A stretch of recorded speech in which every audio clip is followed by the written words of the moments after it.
Troy! What's up? I almost forgot to turn my mic on What there. are you guys doing? All right, I got What if I talk like that the whole show? I got distracted. Hey, what are you guys Hey, doing? hey, I think that's a great trade. Winnie in the Bud in the morning! No one thinks that's a great trade, by the way. No one. Why not? Unless you're an Oklahoma City fan. Well, yeah. So they do. Alex Caruso for Josh Giddey, who cares? Go. Why should I care? Go. Because it just is a bit puzzling. Should you care? Yeah. Probably not. I mean, I don't care. You don't care. Who cares? But like to me, it seems like because I don't really watch the NBA. All that NBA much. guy cares. It seems like it's a pretty nice little straight up trade. No one else thinks. I couldn't even tell you who Caruso plays for or played for. I know the last time I Bulls. knew he was playing for the Lakers. He Bulls plays now? for the Bulls. he plays Okay. for the Bulls. There you Yeah, go. and I like him. I've seen more of him than Giddey, so therefore I'm going to grade the trade slightly in favor of Oklahoma. Didn't the Thunder get Caruso, obviously? Yes. Yeah, I think they won the trade by a little bit, only because I know that Josh Giddey perhaps sexually assaulted someone. No, he did. He committed. He was raped.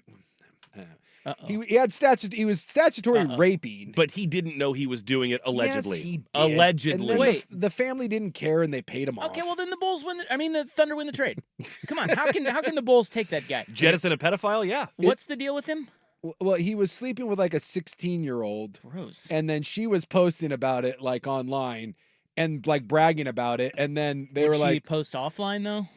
probably post offline. Yeah. Well, she did it as Yeah, a flex. she- I think she was 17, and she literally got on her Snapchat or Insta story, and she had a picture of her, like, kind of shirtless, Yeah. covering it up, Yeah, and yeah. he was standing behind her, and the caption just Post- said, I just effed Josh Giddey. No. Posting offline would be like if you took Ah. Polaroids and then put it up. You know, like when you go to those diners No. and like they just, they like post. the Village Inn? Yeah, and they post like ads like pressure washing like near the register. I'm guessing that would be posting offline. Like, I just blanked Josh Giddey. Here's my Polaroid, and then you just stuck it at like Valerie's Diner.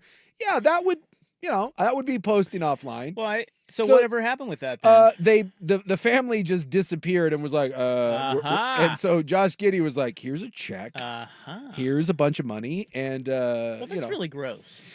yeah. And how Authorities kept being like, do you want to press charges? You sure you don't want to press charges? They're like, nope, we're good. We're good. How We're is good. the league not? I mean, Well, there's nothing there's Because the victims technically- wouldn't cooperate. no one would Yeah, yeah. cooperate. Okay. So, So it's no longer a he said, she said. It's a he said, she shut up. exactly. Look, when in doubt, She got paid. we've learned this. Greg Hardy did this. Kobe Bryant did this. That's how it works when you're rich. If you write a big enough check, Merry Christmas, bitch. things tend to go away. Now, the question is, what's the size of the check? We'll never know, but, it works. Now, was she? Oh, What? it says Australia age of consent is 16. Is that right? He's Australian. Yeah, It but might I think be, it but happened in like wasn't- Newport Beach. Yeah, so. it wasn't in Oh. Australia. Oh, okay. Yeah, it was Right. here. Look, I'm trying to Well, look, be fair. I don't know what to. Look, he To likes the great Josh Giddey. He's creepy. He's not great now. Some people like the level of justification follows. This is what I heard from like Oklahoma City fan and Josh Giddey fan. Well, Okay. he's only 22, and if she was 16 or 17, it's really like you look at the age difference. Look at what Belichick's doing right now. How's that any different? It's not that weird. Well, so, she's of age. That's how it's different. Well, I know. I'm saying what the justifiers Yeah. say. Well, I was just telling the justifiers. either way. There is a pretty stark The difference. there. weirder part about it is that Chicago had, like, Alex Caruso was someone that almost every NBA team wanted. He's an two-time all-defensive player. Very good player. Shoots the three ball. He is the He's bald and he wears he's white, bald, and he wears a headband. Yeah. And that right there He's white, is enough and he's not just white. He's like extra white to make him what I like to call dope. He's a real cerebral player. Not Yep, a lot of talent, that's right. but he's Gym smart. rat. Gym rat. Gritty. He slaps the floor. But you got an all-defensive player 2 times, shoots the three ball, and everyone wanted Caruso last year at the trade deadline, giving them multiple picks. Okay. And Chicago was like, nah, we're not doing that. And then this offseason, there was some like, well, if they didn't trade him then, I don't know if they'll trade him now. And then you trade him to Oklahoma City, and Oklahoma City has 8,000 draft picks. By the way, they have draft picks in this year's draft, which no one wants. They have 4 first-round picks in next year's draft that everyone wants. And you get Josh Giddey out of it, a guy, by the way, that in the playoffs, I don't know if you saw, Oklahoma City couldn't put on the floor. They literally sat his ass on the bench because he was so ineffective and was a liability. So it's a little... Most people that follow the NBA right now, I think Danny was going to have a stroke. Who runs the Bulls? Who runs the Bulls? Is it still Jim Paxton? I don't know who That's how runs. far out of touch I am. I don't know who runs the Bulls. Well, he's an idiot. Mark Eversley. Mark Eversley. Who's that? Fire him. He's the Bulls GM. Fire him! And then Trajan Langdon Piece of garbage. fired Monty Williams while we were off the air. I saw that yesterday. And was like, they gave that dude like $78 million. He didn't want to coach. He said, I don't know which is more bizarre.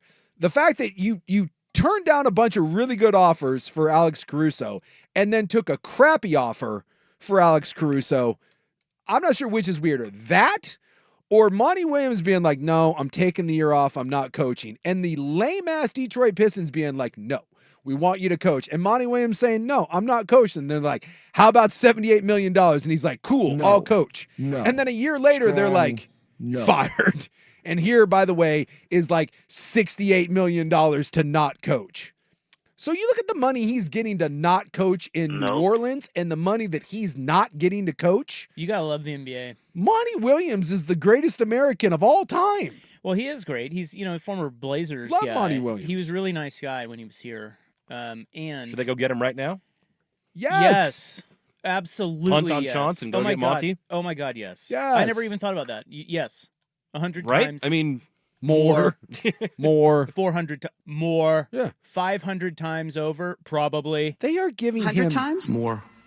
200 times? More, 500 times? probably.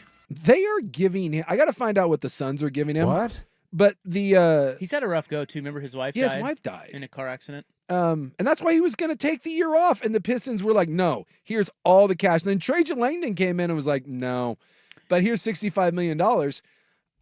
I just 1 year into like a 6 or 7 year deal. although you know what I read? I read that decision came from the ownership level, that it wasn't the GMs who wanted Oh. it. So I don't know if he rubbed people the wrong way, or it sounds like it might have been taken out of personnel's hands. I you would would say think this. $65 million would be enough to smooth it over for another year or two. Yeah. Can I just state?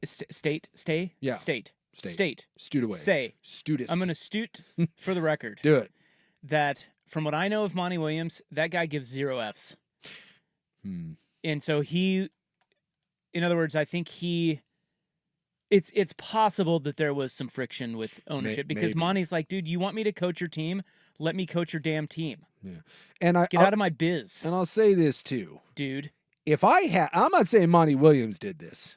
I'm saying from the Gospel of Sucanic. I have a Josh Giddey update. Okay.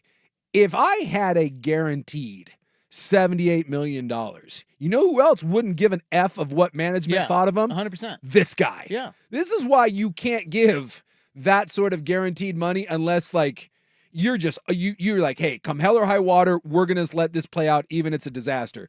Because you give me $78 million and then like 6 months, and by the way, I'm coaching this crappy ass squad that you gave me, and you're giving me flack about a losing streak. I'm like, really? This is my problem? No. You gave me dog ass. I'm trying to do something about it, but it's going to take some time. They're like, we're going to let you go. And I'm like, cool. By the way, $20 million from Phoenix. He is getting paid right now. Wait a minute. He will receive $85 million to not work. You know, that's more than Mel Tucker. Yes. That is more than Mel Tucker. No, wait. Although Mel's getting nothing. I to always not thought work. when you got another job, It- you had to give back the money from it the de- old job that you were collecting. In the NFL, there's offset language. I don't know off the top of my head what the offset language is in the NBA and what it is in contracts. That's why the Tear Bear's sitting out there. Yeah. Because he just sitting on a Blazers Yeah. pile of cash Yeah. forever. And But he then was taking an assistant job. Well, he did finally, but then he left that, and now he's probably sitting on another pile of money. You know, I mean, like, I don't know. Seems smart to me.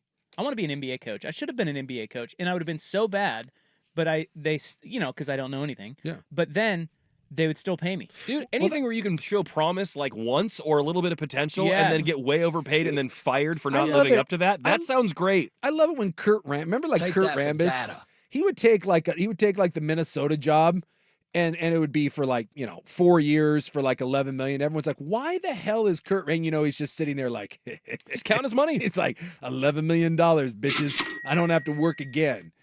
Now Monty's sitting there. I'm looking into the offset to see, but even if Phoenix got offset, as long as he doesn't coach again, he's still getting the 65 from Detroit. Do you think he's just doing bits? keeps getting hired and then gets himself fired so he can just collect guaranteed money. Be amazing. I'd respect it. Pull a Costanza and just show up to work every day but not do anything and be like, hey, if you need me, I'll be in my office. Don't pull it.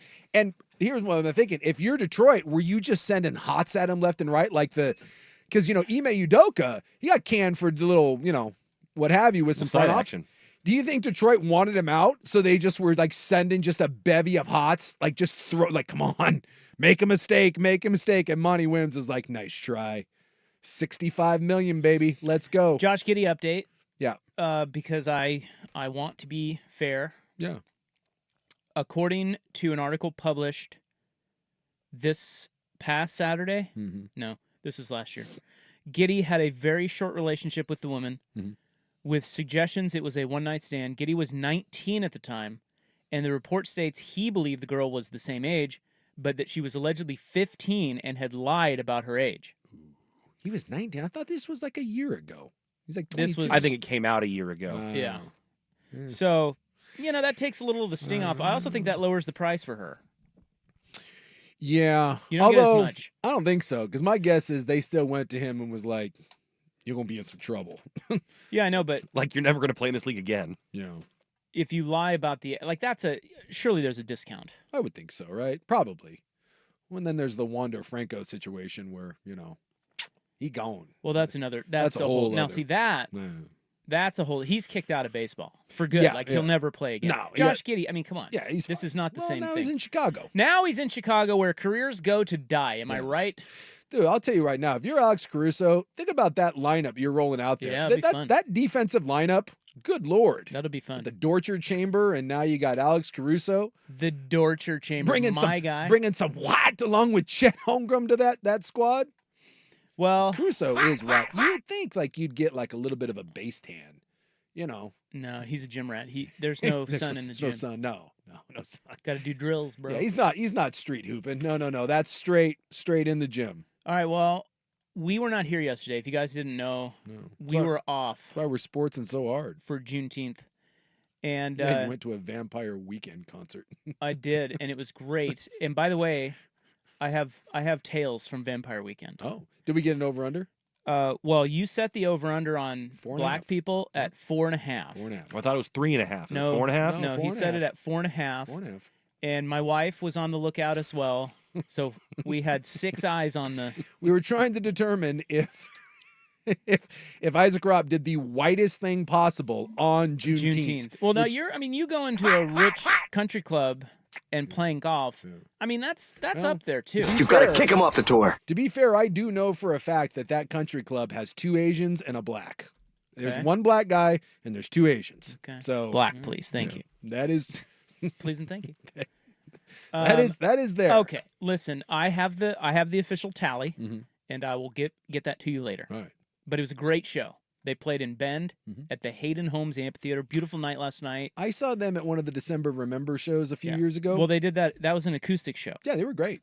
They were fantastic. Vampire Weekend is one of my favorite bands, and they did not disappoint last night. And thanks to Mark Hamilton from 94.7 for hooking me up with tickets, and their tour manager Michael, whom I don't know, but he got us backstage, dude. What? I was hanging out with Vampire Week. Well, What? not really. Okay, well, Not but yeah, really. I know. There's a difference between being They were backstage- back yeah, there, yeah, and I was back yeah, there. that happens a time or two. There's a difference between being there and then like being in the cool Yeah. back room. Well, like there was no dressing room access because they all have trailers yeah. out there. Yeah. But I did go back that way, and I saw something that I thought was funny, Yeah. and I want to tell you about it. Yeah.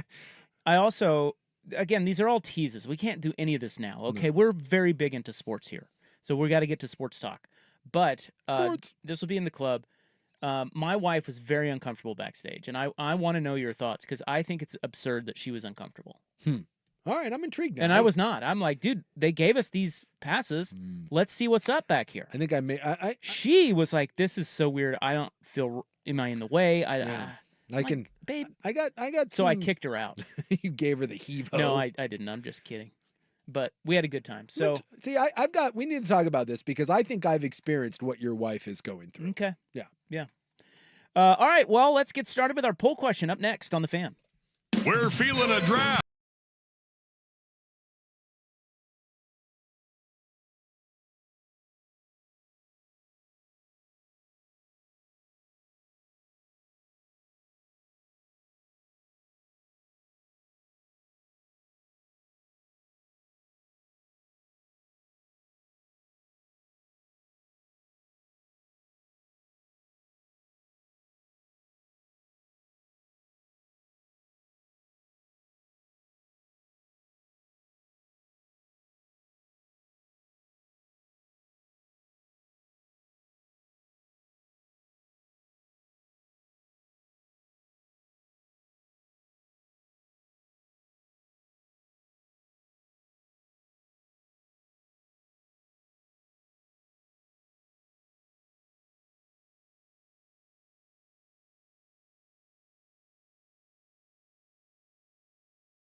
right, it's 3:20 with Isaac and Suk. We have a lot to catch up on because we were not here yesterday celebrating Juneteenth.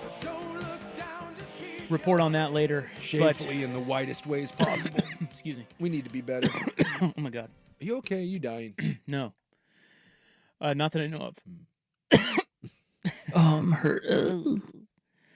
Here is our poll question today on X at 1080 The Fan. It's brought to you by AAA Heating and Cooling. Family business helping families for over 60 years. AAA IAQ.com. Friday. Wait, not Friday. Felt like a weekend. So Tuesday, we asked you, which coach under the age of 40 is the best? Sean McVay winning that poll at 43%. Dan Lanning on his heels, nipping at his little football heels, 39%. Football cleat heels.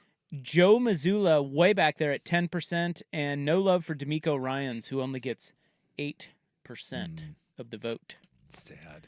Poor D'Amico. Today, we are asking you the following. Again, it's on X at 1080 The Fan. The only thing that we ask is when you vote, please vote hard. Mm-hmm. With the passing of Willie Mays, who is the greatest living baseball player? Ooh. Okay, now this is going to be controversy because My answer is one man and one man only, but no one will like it. well, I think he's on there. Okay. I think if I know you well enough, which I believe I do. Mhm. But I think what's going to be controversial about this is that there are going to be names that are not on here that people think should be on here. Okay. Okay, because I only had room for 4. Barry Bonds. There you go. Do you remember him? I do remember him. Ken Griffey Jr. Very good. Albert Pujols. Also, very good. And- Best maybe start to a career, first 10 years Yeah. in Major League Baseball. I don't history. even think that's maybe. It's That's ridiculous. His numbers. Yeah. He fell off in L.A. or else he'd probably win Yeah, this. But he still may win it. I mean, he was amazing. Mhm. And then the fourth one we have on here is Shohei Ohtani. Oh. What? So Int- vote and vote hard. Tough because Shohei just hasn't done it long enough. The correct answer is Barry Bonds. Just is. I think that's right. That's who I'd vote for. I mean, But Bonds is Roger Clemens not on the list. No, Mike Trout. Mike Trout. Alex Rodriguez. not on the list. I don't know. I mean, I hate to do it, but the second best living baseball. Like if I had to put together my list of who are the best living baseball players of all time. Well, of all time, you Well, mean living is like Yeah, current. yeah, that's what Like I said. alive. Yeah, living of all. I guess. Yeah, that best doesn't baseball make player sense. is still living. Sorry, I Yes. didn't need the. You don't need the all all-time, yeah. No.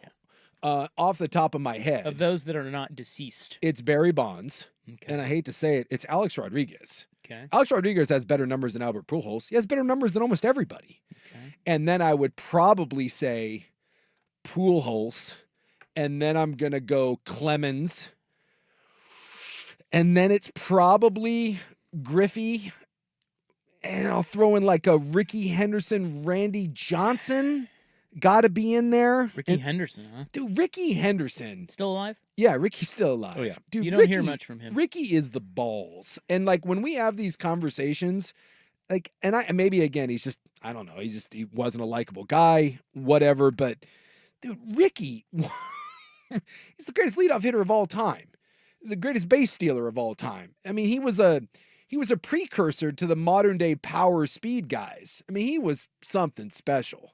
So that's just off the top of my head. And Clemens is another one that because of the steroids, we don't give Clemens, the respect. But what would we, 6 or 7 Cy Youngs?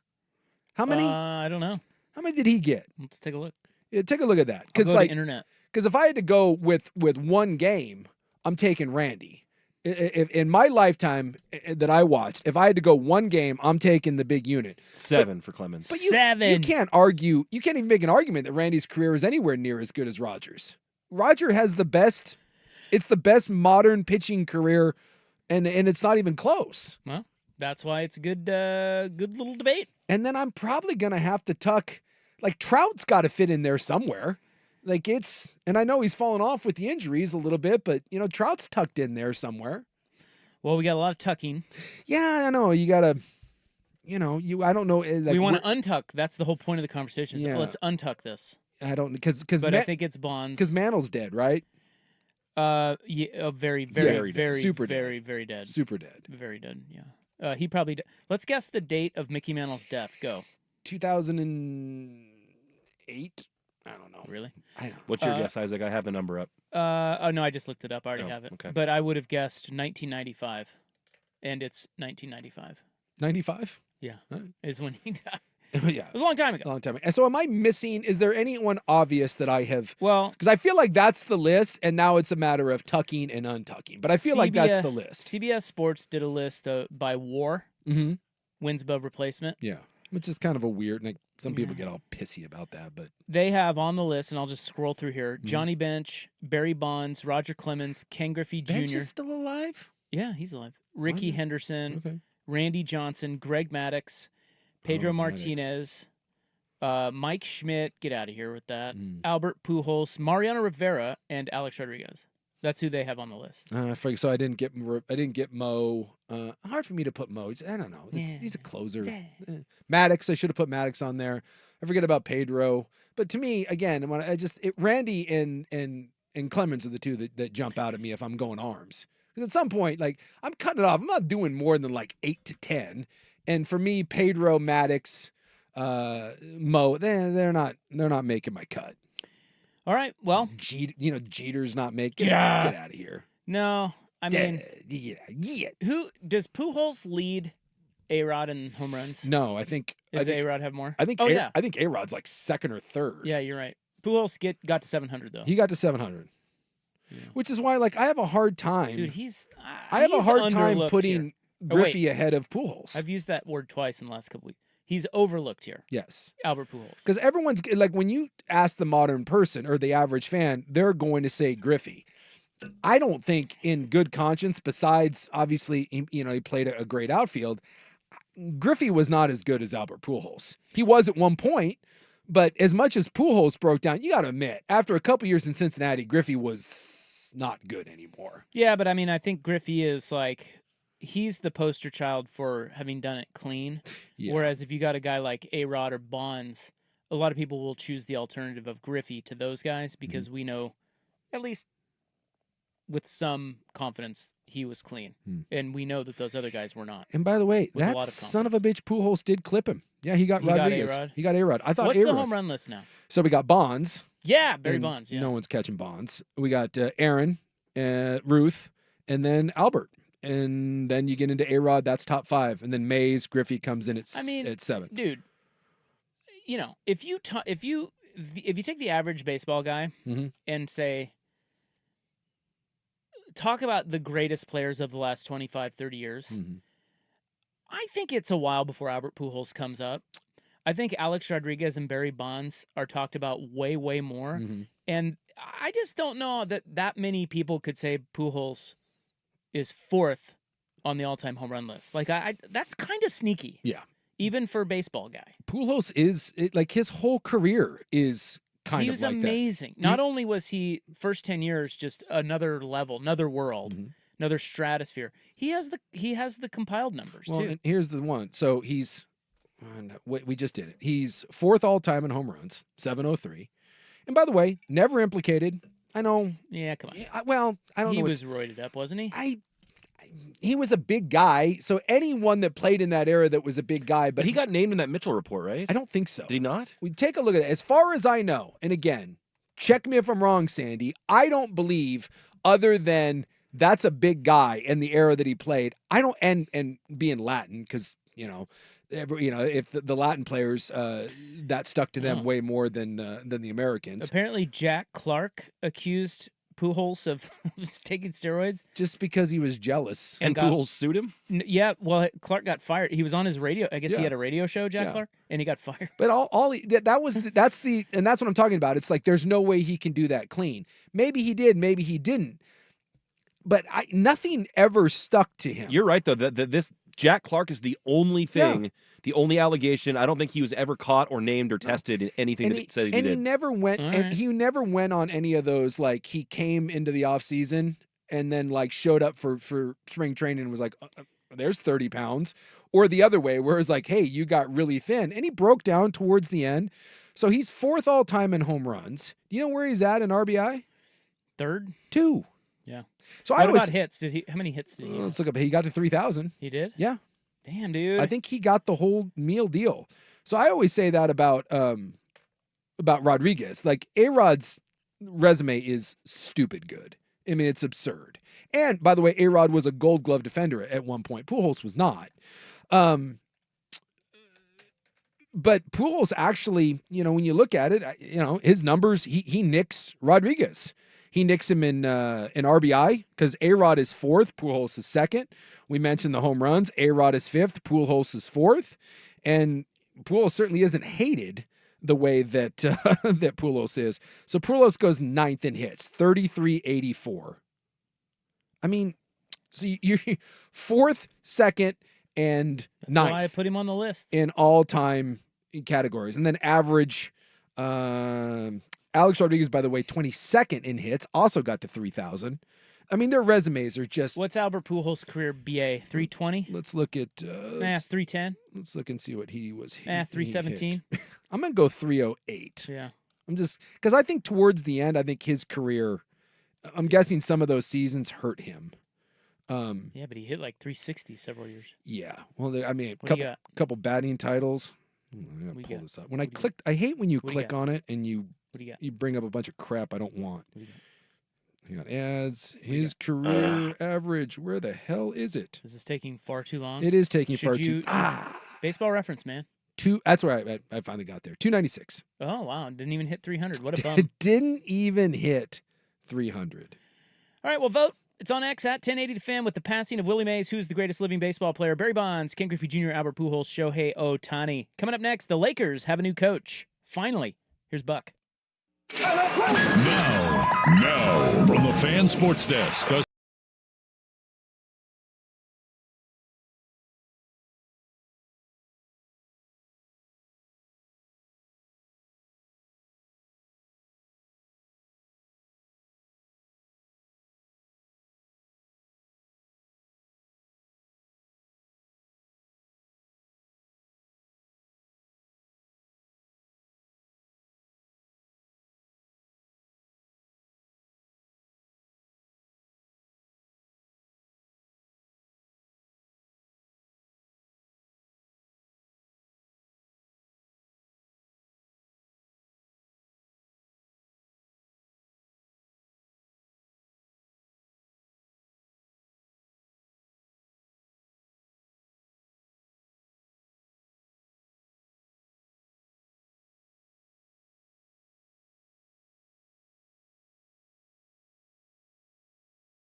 Yes, you do. I owe Albert Pujols an apology. Yes, you do. Because I knew that A-Rod won a couple gold gloves. And I thought maybe that, because, for a lot of the times, Pujols is DH'd and people don't respect the DH. But A-Rod won 2 gold gloves. So did Albert Pujols. That son of a bitch did it again. Over at third base? I don't know Or if he won him at first base. first or if he won him at third. But, yeah, he won. Pujols? It was early in his career. Yeah, he won 2 He gold. played third? Yeah. He won I 2 only, I gold only remember gloves. him playing first. No, he was third baseman when he first came up. Yeah, that dude. He's out there getting it done. He's a boss. That's So- what he is. Give He's a damn boss. This son of a bitch. every time Holy I was cow. ready to give him an A-Rod, That's right. competition, Pujols is like, yeah, no. And he won him at first, by the way. Oh, yeah? Yeah, won them both at first base. Okay. So, which, it's first base, right? I know, but That's first where base, I play first base in softball because I like to have a Look. beer over there. I'm a lefty. Yeah. And so lefties always get thrown over to first base, And even playing first base, I never really respected it. Mhm. But you know what got me to respect defense at first base? Eric Hosmer. Really? He was so good Yeah. for my Royals, my championship Royals. Remember when they beat the Mets in the World Series? Yeah, when the Mets blew 4 leads. Yeah, I remember that. Yeah, Eric Hosmer was a gold glover over there. And man, was he good. He picked everything. And it was, I don't know, I got to see it up close.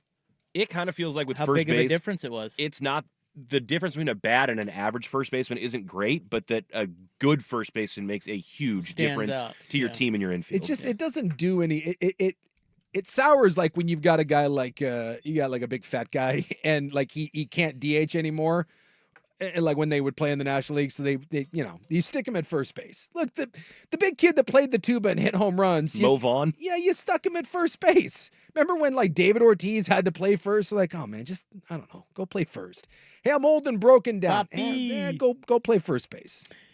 Vancouver Ford text line, your dollar goes further at Vancouver Ford. They treat you right before, during, and after the sale. VancouverFord.com. The number is 503-864-6326. One texter says that MLB stat talk is old white man subject matter. Oh, it's not old white man. It's old white man. Man, that is correct. We are 100%. guilty, Yes. guilty of that. Yes. Okay, moving on to the Lakers. Your Los Angeles Lakers. I do enjoy the Lakers hire a podcaster as their coach. Yeah, somebody asked on the Vancouver Ford text line, is it disrespectful for Buck to call Reddick a podcaster, or am I just old? Oh, it's a little disrespectful, but it's it tongue is. in cheek. It is. It is not meant as a dig. That's His disrespectful. podcast with LeBron He is James not- is why he listen, got the job. Everybody has a podcast. That's not. His got him the head coaching job of the Lakers. He is a former player. Yes, he is. And And I a noted that in my pretty- update as well. Pretty good one. I enjoy this when I saw this. He was born the same year as LeBron. He was drafted 3 years after LeBron. He started a podcast with LeBron, and now he's coaching LeBron.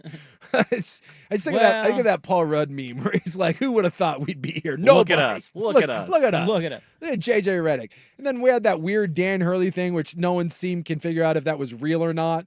The Lakers, they're like, oh, we're going to hire JJ Redick. I don't know. We're going to make a horse crap offer to Dan Hurley. So Reddick gets 4 years. Hurley was offered 6. Do they have 33% less confidence in Reddick?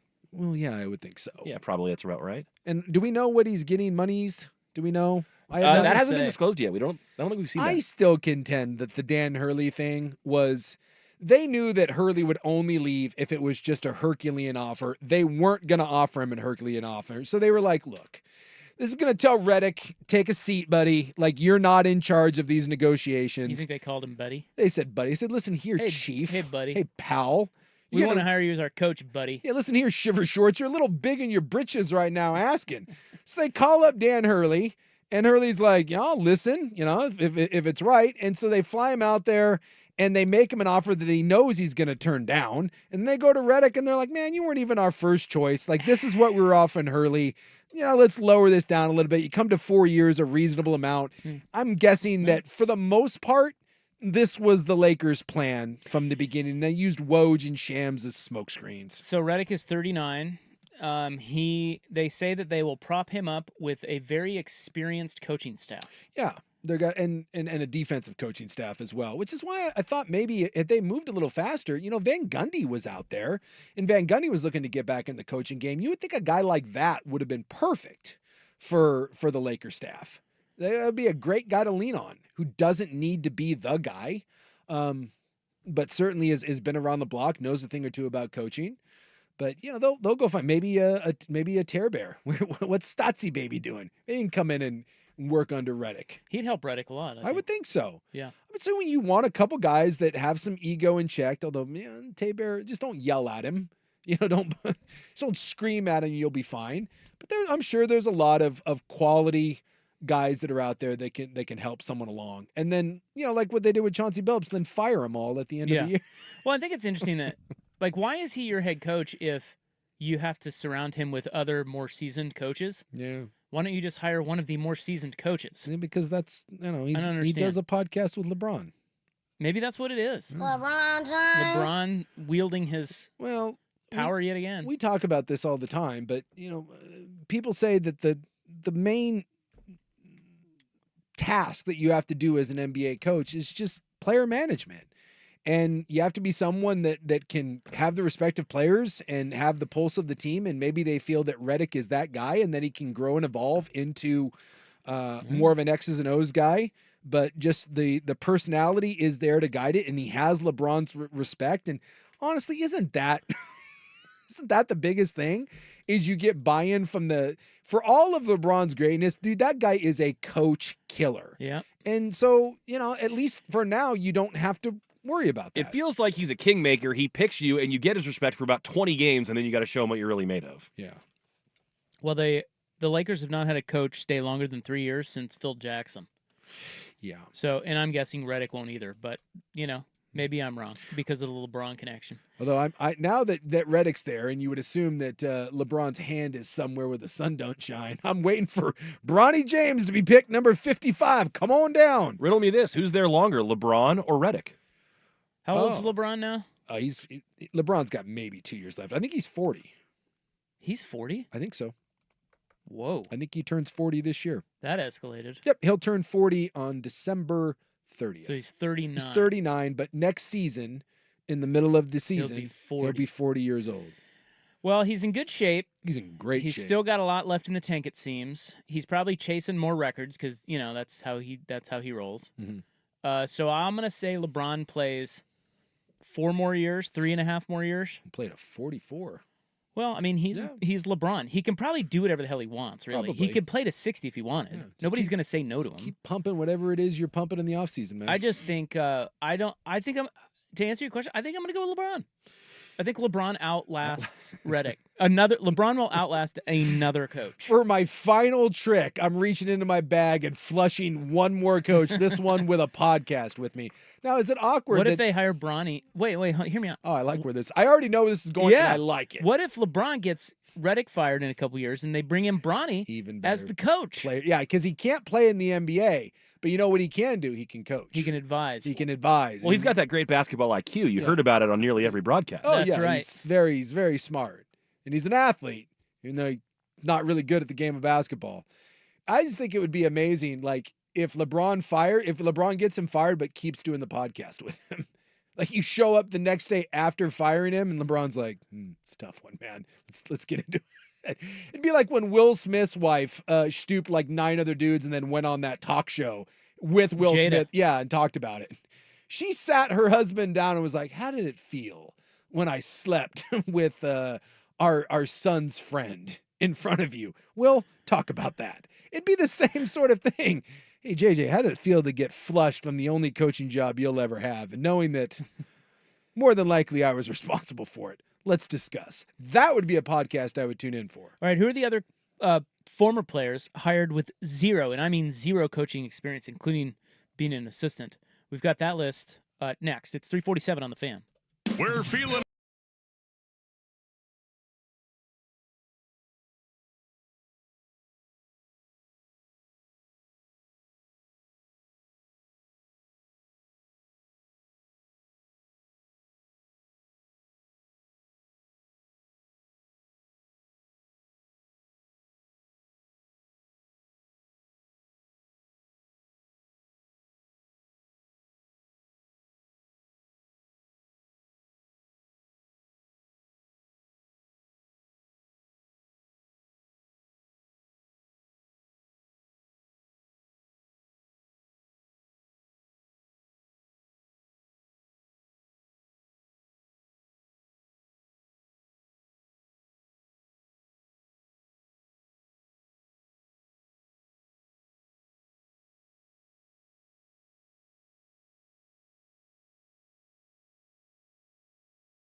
Which school led the Pac-12 in all sports attendance?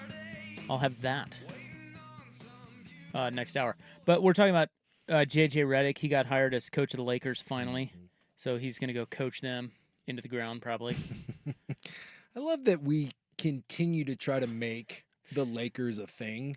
And like the Lakers aren't a bad team, but like we act as if whether it's Hurley or JJ Redick, last time I checked, the roster is kind of the biggest thing in the NBA, and the Lakers roster isn't very good. So I'm fascinated that just because it's LeBron and because it's the Lakers, we keep being like, well, is this the one that puts LA over the top? Over the top? Is this the one that keeps LA from being a play-in team? They finished 7th in the West, for God's sakes. He puts them over the top. It's stupid. You hired a first-year coach who's never coached anything. Oh, maybe he coached like a YMCA team. I don't know. But the idea that JJ Redick or Dan Hurley, for that matter, who's never coached in the NBA at all, I'm sure that would have gone great, was going to take the 7th-seeded Los Angeles Lakers with a 40-year-old LeBron James and Anthony Davis, who, good luck getting him to show up on any given day. And then your third best player is what, Austin Reeves? Like that? I love Austin Reeves.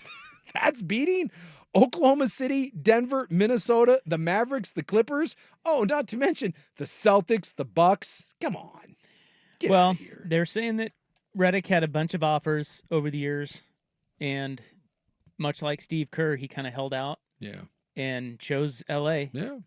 to be with LeBron. So, I mean, the seat's instantly warm, says Ramona Shelburne of no ESPN. No coach has made it past 3 years, although but maybe this is the deal with Redick is we hear it all the time. You can't win unless you get buy-in. You can't get buy-in unless you win.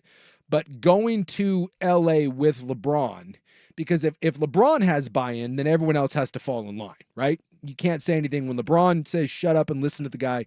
You shut up and listen to him. So maybe this is the situation that if Redick ends up in, I don't know, what's another place that has a job? Like, because good jobs normally don't come open, right? It's usually crappy teams. So LA doesn't suck. They're somewhere between a 5 and an 8 seed. But let's say he takes over, I don't know, Sacramento, or he takes over New Orleans. We'll go New Orleans. New Orleans finished right behind LA. So you take New Orleans, and immediately you come in. Zion and CJ and Brandon Ingram don't know JJ Redick from squat, maybe. If they have any. So, although Redick did play in New Orleans, didn't he? But whatever. You know what I'm saying? Like, you go into a roster like that with a lot of young guys, and if you don't have a personal relationship with them, or you did play with them and maybe they didn't love you or whatever, instantly you have an uphill battle getting a bunch of 24, 25, 26-year-olds to buy into what you're selling. Whereas you go to LA, and as long as LeBron's cool with it and signs off on it, there is instant credibility there, and maybe that gives you a better chance. I would disagree a little bit and say good jobs don't come open. In the NBA, they do. I mean, the Suns just swapped coaches. Is that a good job? Is that a good job? Well, I mean, it's the Milwaukee one. Yeah, Milwaukee. That's a good one. It's certainly a relevant job, Phoenix. I mean, you got Kevin Durant. Boston switched coaches a couple years ago. That was first. Sixers, didn't the Sixers swap out? I mean, I think the good coaching job has actually come up more often because oftentimes when a good team is underachieving or just not getting, titles, basically they blame the coach, and that's the easiest thing to switch out. Yeah, so I would. You know what?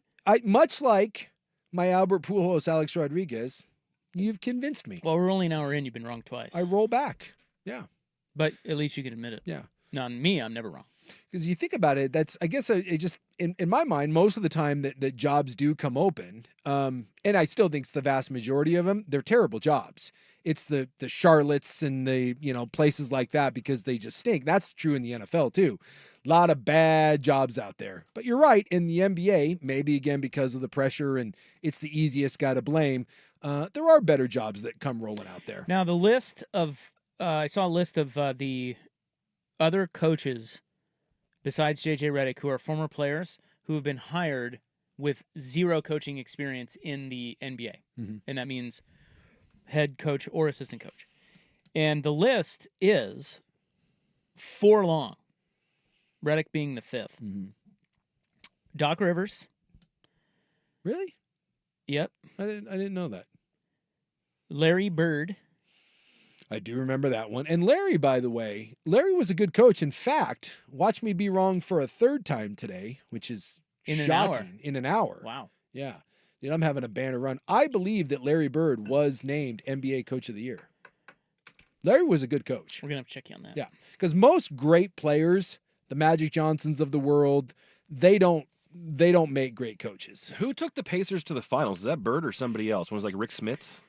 He was Coach of the Year. You're correct. Yeah. 97, 98. He didn't coach that long. And he led the Pacers to the finals in 2000. There So you he go. was. And I also believe that Larry So- might have. I'm going to say might have because I'm not as certain about this one. I think he also won Executive of the Year. Yeah, he did. Yeah. He So did. Larry's the balls. So Bird, Rivers, Mark Jackson, Oh. and Jason Kidd.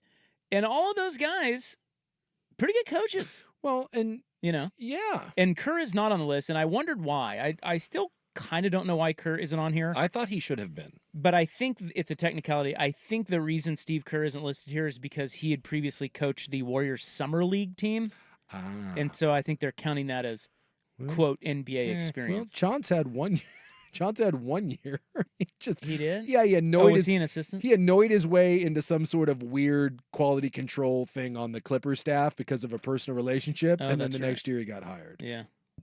Well, so I mean, point being, it can work. Just a former player who has a good high basketball IQ and Yeah, it's other Kerr- players respect. On Kerr's Wikipedia, can work.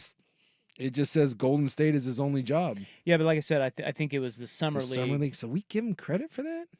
Well, he had some NBA experience. I love it.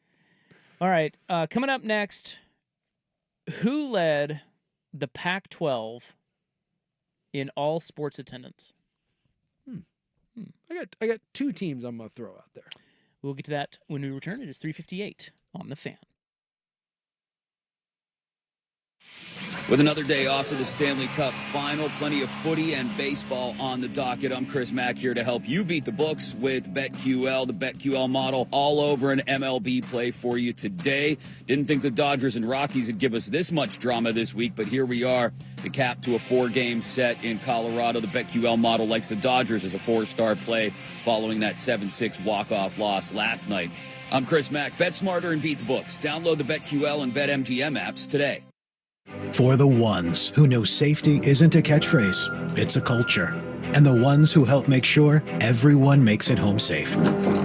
For the safety-minded who watch everyone's backs, Grainger offers supplies and solutions for every industry, as well as safety assessments and training to keep your facilities safe and your people safer. Call, click Grainger.com, or just stop by. Grainger, for the ones who get it done. Hey, it's Suk, and summer is a time to feel and look your best. And I'm not talking about your tan or your abs. Guys, I'm talking about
All right, welcome back. Sorry we missed you yesterday. We were celebrating Juneteenth.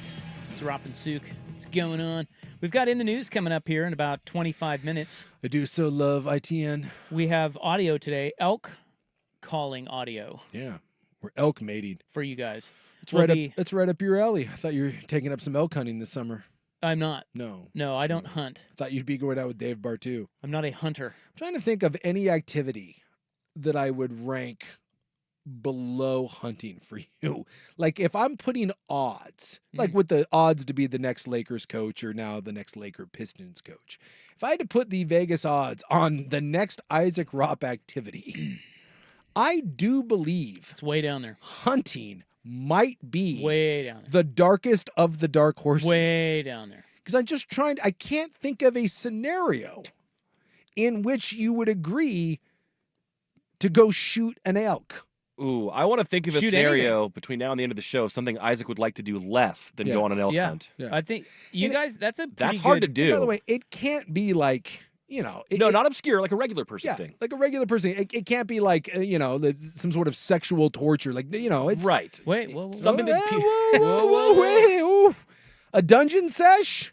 No, it needs to be something that I've choked a coop. it happens. That average, normal behavior, nothing weird. We're not talking about a My Little Pony convention. Sort of like a generic activity. a generic activity. Because I do believe Fishing, hunting, yes, hiking. Yes, bowling, Bowling. golf, tennis, pickleball, concerts, plays, Shakespeare, something Yeah. that you would put on a normal Tinder profile as a hobby that wouldn't get you immediately ugh. First one in on the text line is Hood to Coast. No, he'd go hood to But I coast think he'd do that before the elk hunt, right? 100%. Yes. Yeah. Yes. Well, you can ask me. I'm sitting right here. Yeah. Yeah, I'd do hood to coast Yeah. before I'd go. Yeah, no problem with I don't that. shoot things. Yeah. I'm an old hippie Yeah. at heart. Yeah. I don't like to kill anything. What if you found out that the animal was a detriment to the local ecosystem? And you're actually doing Yeah, a service to the I environment? leave that to other people. I just Like those feral hog hunts, you go up there in a helicopter, you get like an automatic. I got a buddy of mine, great dude, loves to duck hunt. Okay, it's like some ducks. it's his jam. Hates eating duck. It's very weird. Now he does. what? So he likes to hunt duck, He- but he doesn't like to eat duck. It is his favorite thing in the world. He duck hunts all the time. He has every piece of gear directed for duck hunting. He owns it. Duck calls, duck blinds, duck camo, a boat, the dog, the whole thing. And he hates duck. Well, this is going to be a dumb hunt question here. Yeah. But isn't all that stuff transferable to other animals to hunt? Like, why doesn't he hunt something that he likes to eat and use all that stuff for that? No, well, I mean, you can't use a duck call, You but can, but the yeah, dogs A and- lot of it is very much geared towards one. So he is very geared towards one What specific about thing. pheasants? Suppose you could, It's big in Kansas. but he does give the duck away to people that do consume it. But I've often found it a little troubling that your favorite activity is slaughtering a bird, Yeah. but you don't like I got another buddy that's a huge hunter. He's got a place out in the Okanagan Highlands and he loves killing stuff, but everything I he love Canada. That'd be more Washington, but Oh. loves hunting, but everything he eats, everything he kills, he eats and he uses, and it's a little like, oh God, like you don't need to save that bladder for anything, buddy. But that I understand. The duck thing, It's a little psychotic. a little bit, That's a little weird. little bit. You're just out there killing ducks. Yeah. And you know what he does And for a ducks are- living? Yeah. What? I don't. He's an officer.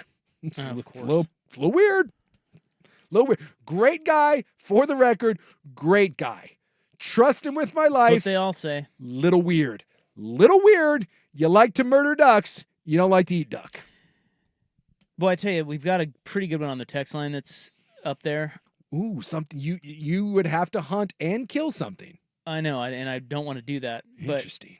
hot air ballooning, Ooh.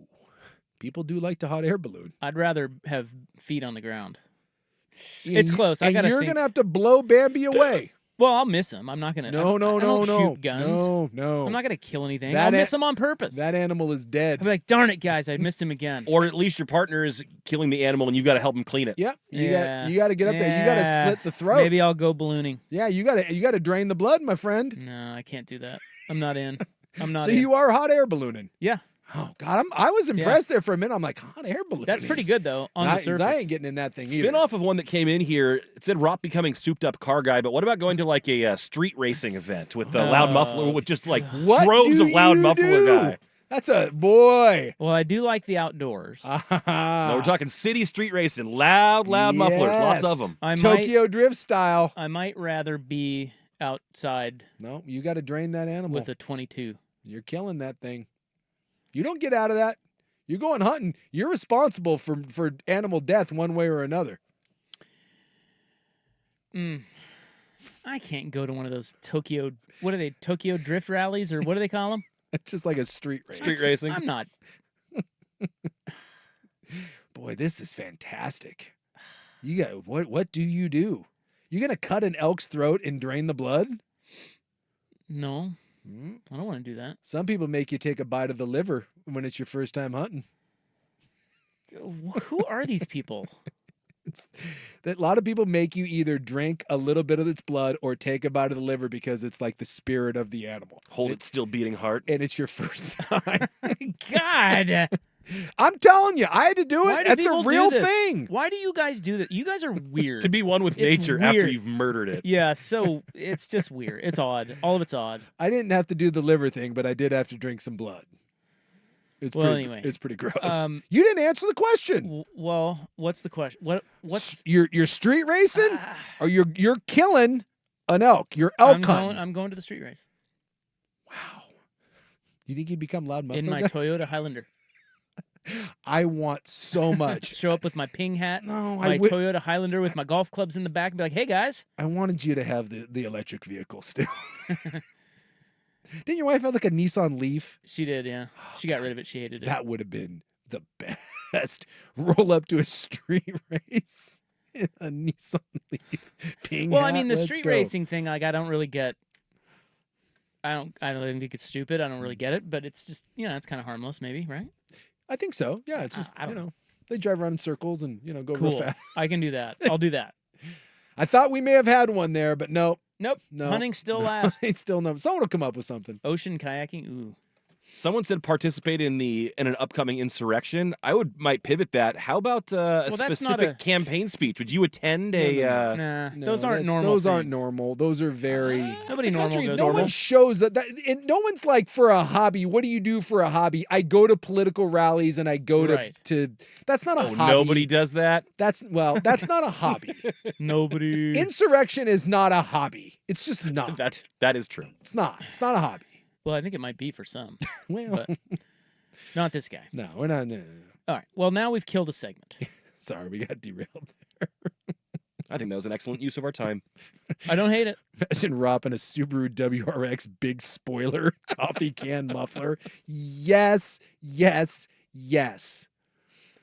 And you just, and then you put your Instagram handle on it, Lil Rob, because you got to have your Instagram handle on the I window. don't have the gram.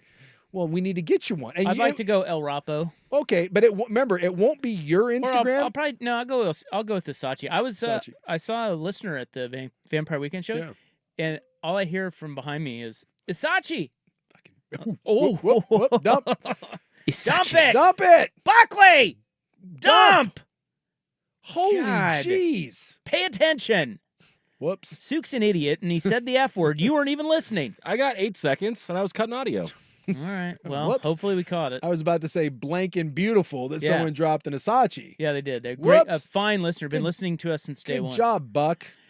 Good Well, job, Sue. Yeah, I good caught it in job. time. That's not on him. I That's got on caught you. up. I got caught up in the Stop moment. cussing on the air. You It's a good thing we get 8 seconds, though. filthy animal. Boy, I think we were cutting that one close.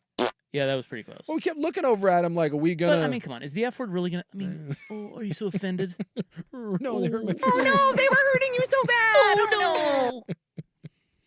All right, well, what was I going to get to? I don't know. The I think F word. I think we have in the news next, don't we? No, we don't. Thanks for No. paying attention. Oh, I thought we were one Am segment. I the only ahead. one paying attention here? Look, I thought, to be fair, I don't know how to change it, but my computer, when I look down at it, my computer says it's 4:30 right now. It is not. I know. Now when It's I looked 4:14 I looked at my PM. watch, I see 4:14, but when I look at my computer, All right, I've got says two things. 4:30. Two sportsing things. One is which school led the Pac-12 in all sports attendance. Oh yeah. And I was just watching a baseball game on TV, and a question has come up. Hmm. So those items are next on the Fan.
Everything's going great as far as you know, but the boss just left, so it really doesn't matter. Yeah, she's leaving early, which is interesting because I have a meeting with her tonight, and I wonder if she's going to be housed by the time I get to that meeting because, as you know, our show ends at 7. She's just leaving at 4:20. She is going to a station event, a different station, and she was talking about she was excited to see their back patio, which means, say she gets there, let's go 5:15. That gives her 2+ hours of back patio time to lube up. It's gonna be an interesting meeting. Yeah. Well, hopefully it tears down her defenses and she just is honest with me about my lackluster performance on the fan in my future here. It's gonna be a hell of a run. All right, so Buck is being annoying. Oh, I'm being annoying. No, he's not. We love Buck. But we were going to play the audio of Suk dropping the F-bomb and then dump it again. Well, no, Buck was almost an idiot. I thought I had the clip of the what happens when we dump it and it jumps ahead to the next spot, and I was about to air that same F-bomb again clean. So I'm an idiot. Yeah, almost an idiot. He caught that, so he's not officially an idiot, but he said we could play it if we bleeped it, but I'm still a little unclear. Did you catch the F-bomb in time? That's what I'm trying to find out. Okay, I believe that I did. No one knows. Okay. Just in case, you should say it again. No, I'm all right. Okay, I think so I whispered it anyways. It was a whisper. I think instinctually I knew. Subconsciously, I was like, what am I doing? Oh, yeah. Don't do that. So real quick, 2 things here before we get to in the news. Okay. One is, it was just a random nugget I saw that I thought was kind of interesting. Which school led the Pac-12 in all sport attendance? Now, you should know that it's not all like 20 sports or whatever. Yeah. They only count attendance at, well, actually, I don't know this to be true. All I know is this is based off of the sports that charge money to attend. Okay. Let's put it that way. There are 7 of them. Swimming doesn't charge money? I just get to go to... Well, according to this, and this was a guy, well, I won't tell you where he's from because that'll give it away. All right. There are 7 sports that regularly charge to attend: football, men's and women's basketball, baseball, softball, soccer, and volleyball. Okay. So those 7 sports. Which school led the Pac-12 in all sports attendance this year? I'm taking Oregon with a side of Utah. Utah. Yeah, I think the Utes support their... I think they would support them. That's incorrect. USC. Both are incorrect. The USC, Trojans. Very incorrect. Although I see why you would guess that. Well, I mean, football, you got a big stadium. You know, a lot of people in LA. And it wasn't the Duckies. No. Was it the Beavs? You'll get it eventually. Stanford. No. Colorado. Now, are you... Colorado. Because the Buffs sold out their football all year, and their basketball team was good. I don't know about their other sports, but bless America. You know, it's a sneaky good sports school. UW? The answer, no. The answer is... Arizona. Arizona. He's bound to get it. Who was left on the board? Arizona State. Nice. Cal. I should have thought Arizona because that's why Colorado popped into my head. But Arizona had a good football team, right, with Jed Fish, and their basketball team's one of the best in the country. Well, they love their sports down there. I mean, they really do. And I think we base it a little too much on in the Pac-12 footprint. We base a little too much on football. And I get it. Football is still big down there, but it's not like it is at Oregon or you know. Bear down. And that's a decent-sized stadium down there. I was just thinking football because, you know, when you get 65,000 people that go to a game, I don't know how many that show up at UCLA or USC, but if you get a packed stadium at 50,000 plus, that certainly helps move attendance. So of the 7 sports, Arizona drew 823,323 fans. That's the most in the league. They are number 1 in both basketballs, men's and women's. Makes sense. They are number 1 in baseball, and they are number 1 in softball, and they did good enough in football. Well, that's why they had the most fans. Yeah, and I would assume too, like football. Baseball. I mean, it's because it's at a time of the year where it's probably not 8 million degrees yet. when baseball starts. So it's Yeah. it's nice to go out and sit out there and watch a little baseball and softball. So this came from the Tucson paper. That's where I saw it. By the way, their football stadium holds 50,000. So when they were good this year, I'm sure that they got over 40 to go to all those games. Second in the league, UW, 740,000. Okay. And third was Oregon Oh. at 733,000. No love for the Utes. They were up there. I think they were in the top 5, but some of that was misleading, and he went into why, and I didn't care at that point, and I cut them out of this deal You're like, for the sake of the show. But they do have a good following up there. Yeah. Or down there. Yeah. Over there in Utah. I guess it'd be down and over. down right? and over there. Down there. So down one over last there. one thing, real quick. I was watching baseball in here. We got the Yankees and the O's were on there, and Baltimore beat them 17-5 Yeah, today. beat the brakes off of him. Now is Judge back? I saw that his hand was. He's back. Andy homered already. Oh, okay. Well, there you go. So I was watching the end of it because Danny and Dusty were watching. It just stayed on, right? Yeah. So the end of the game, it's like the top of the ninth. It's in New York, and Jose Trevino is in there pitching. Okay.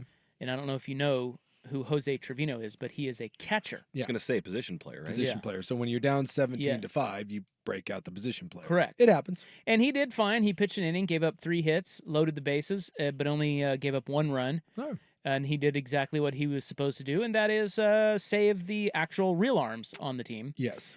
that were left. But he was throwing 58 miles per hour. Ooh. And the question that popped into my head was, when you throw a guy out there just to kill the inning and not a non-pitcher. Yeah. Don't they have guys that can be better than that? Like, have you noticed that every time the non-pitcher comes in, he throws basically ephuses? Yeah. You just throw a salad. Well, what about is 61 mile an hour cheese? Is that better than 85 mile an hour straight smolder? I'm guessing it Because does- surely there's somebody that can pitch better than that, Well, I but guess still isn't a good pitcher. I'm guessing that obviously you're not bringing in one of your better players. So let's eliminate that from the get-go, right? So now you're down to the bench. How many bench guys we got? 6, 7 that we're Yeah, rolling out 5, there? 6. 5'6". Yeah, 5 or 6 guys. So obviously we're limited here. And the guy isn't warmed up or anything. And so you're not going to come in there and start trying to throw gas and blow out his shoulder. Also, I believe that Well, throwing gas. I'm not saying throwing gas. it's throwing gas for them. Yeah, Right, it's I like mean, really trying and- to pitch as opposed to just Well, tossing salad up No, there. but here's my thing. If I what do you throw now? 100. Okay, I'll take myself. Why is everyone laughing? My shoulder full of crab meat. I don't know. I never topped 80. I'm guessing that I would top out at like 60 miles an hour. Yeah, I I'd don't- probably be 70. I don't think I could throw any harder than that. The chances of me getting over the plate on any sort of consistent basis at 60 miles an hour, probably 1 out of 10 pitches. If you let me throw 45, I'll get over the plate every time. And so my Yeah. guess is they just go up there and say, hey, dumbass, just put the ball over the plate. I don't care what happens to it. Put it over the plate, let them get it in play, and let's move on. Make them make contact as few pitches as possible. So Well, I and not only that, but I guarantee he is capable of throwing harder than that, but not accurately, and there it is not the MO. Well, and I also would imagine major league hitters salivate. Yes. And I mean salivate. At 75 mile an hour cheese. 82 mile an hour straight smolder, man. Probably harder for them to hit 58 Yes, than what I think that's 78, right. 68. Because I was watching this guy swing and Rutschman was up there. He drew a walk, but Yeah. Rutschman's on my fantasy team, you know? So you were like, come on, baby. Yes, when he's facing a position player, Mhm. you're like, come on, dude. Yeah. Like hit it 800 miles. Well, this is. But it's funny to watch him swing. Like they take great swing. Like Yeah. they just hack. Yeah, because they're like, oh, yeah, dude. yeah. But it's Home run or amazing. Like nothing. they don't. It's Well, not. this, and I don't know if this is the exact same thing, but I listened to a book a while ago, and I think it was called, I've referenced it before, it was called The Sports Mind. I think it was something like that. The Sports Mind, Sporty Mind, something about that. And it basically was talking about just how athletes work, right? And they spent like 3 chapters on eye perception. And one of the things they talked about was softball pitchers. That when softball pitchers pitch against Major League Baseball players, remember that was the whole thing with like Jenny Finch, right? Jenny Finch went around for a while and was embarrassing Major League hitters. They couldn't touch her stuff. But what they found was if they saw Jenny Finch more than 2 times, it was just batting practice, home run every time. Because they said that when you have a specialized skill like a major league hitter, you're used to having to perceive something that comes at you every time basically the same, right? You have the same pitches, same velocity, same breaking stuff, and that's what you're tuned for. And all of a sudden you see something completely different. It can take your brain a little bit to process it. And so if someone gets up there and starts throwing 52-mile-an-hour cheese at you, it's the same thing as the eephus pitch. You never see it. I'll bet you if that guy had to pitch into that lineup a second time, it would be moonshot after moonshot after moonshot. But the brain plays tricks on you, and it can mess you up. And that's why guys swing too hard. They swing under the ball. They swing over it. It is not their normal behavior that they're trained for. Text says Trevino did give up 9 stolen bases the other day, so maybe it's not surprising he throws 58 miles an hour. That's fantastic. Well done. I enjoyed that. Because he did. The Yankees. Who was it that stole 9 bases on him? Was That it I the don't know. Guardian. The Guardians won again today. Beat the M's. Who was it? I can't remember. Anyway, we got to go. There is hot, Yeah. very hot, super hot sports segment here on Sports Radio. Coming up next, it is time for In the News. We have audio of the elk calling champion. He is a local. And we will get to that. But first, Buck with Sports Center.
be seated. I appreciate you. I do. Today is American Eagle Day. Like the eagle, like the bird. Who doesn't love the bird? I mean, come on. It's that thing is majestic. I'm not gonna say it's my favorite bird. That's an owl. The owl, hands down, my favorite bird. That's my favorite bird. But the eagle is Jayhawk. It's pretty badass. There is no such thing. You're right. Fake news. It's a mythical bird. You're right. Fake news. What? I also like the blue jay. If we're gonna go with something smaller, It's a good-looking bird. I like the blue jay. But there's just something great about the owl. You know, the owl's badass. It's understated badass. Marry, bang, kill. Yeah. The blue jay, the oriole, or the cardinal? I'm marrying the blue jay. I love everything about it. The blue jay is gorgeous. Seems like it's got a good personality. I hate to do this. Do it. Hate to do it. Kill it off. You're killing the redbird, aren't you? I am. Yeah. It's out. See, I think I'd marry the oriole. Yeah. Yeah. Me and the blue jay gonna dance though. I understand. The blue jay's a little more flashy. Yeah. Which I can see where that's more of a one night stand It's a sort of hot bird. I get it. That redbird's right out. Yeah. Although sorry. it's pretty. It is, but you know. Pretty bird. Yeah. Don't mess with those redheads, man. They're fiery. They're gonna burn you. It is also National Smoothie Day. I don't know if you like smoothies. I have protein shakes. Is that I like think that's- does that count as a smoothie? I don't think that's a I don't smoothie. think so. No. I mean, there's nothing wrong with a protein shake, but I think you probably need fruit for it to be a smoothie. Well, I sometimes I put things in them. Not all the time, but I do. But usually it's just like water and dry formula, right? Yeah, I'd say like half the time. But occasionally I throw like a banana in it or like I don't know, some frozen berries. Maybe you can call it a smoothie then. Kinda. Look, I do enjoy when people are like, oh, I'm just having a smoothie, and the smoothie has 800 grams of sugar and 1,000 calories. Like, what? It's just it's a smoothie. It's Yeah, I healthy. think Buck's right. I think you have to have fruit mixed with, like yogurt or something. It happens once in a blue moon, but most of the time it's just a scoop of boring powder. I think we have audio. Do you have the audio over there, Buckley? I put it on your page. I love that. My page. Let's go to my page here. I There think it I is. also have it on I mine see as it. Yep. We have the elk calling champion. Boy, He is one of our own. of all the things that you could be the world champion in, I wonder if that gets you laid in Central Oregon bars. Maybe He took out a 10-time champ, so I bet it does. I'm guessing that's more of an Eastern Oregon getting laid sort of thing. You know, Closer to home than you Yeah, think. I think the closer you get to Idaho, Yeah. the further from Portland, the more wool you're going to pull with that. I told you, I think this year I went to that crab feed out in, it was like Richland, Oregon, right on the border. I think that gets you something This at the guy bar. could clean house out there. I think so. At the hitching post where we set up, I think this mating call works on elks and the women of the fine city of Richland. Well, this man is from the great town of Vernonia, Okay. which isn't far from Portland. No. And it's west of here, Yeah. which is Bit of an upset. Yeah, maybe he can go to the coast as well. Yeah, I would have thought we were going Banks or something He here. can go on the elk calling tour. It's like, Yeah, I was going to ask you what you think it sounds like. I have the audio. We're going to play Yeah, it. let's go. His name is Tony Gilbertson. He is the first Pro Division champ. It's his first Pro Division championship.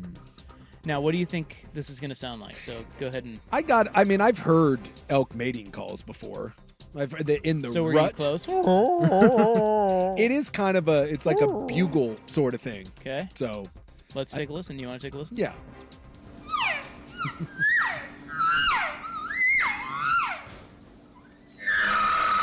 Oh,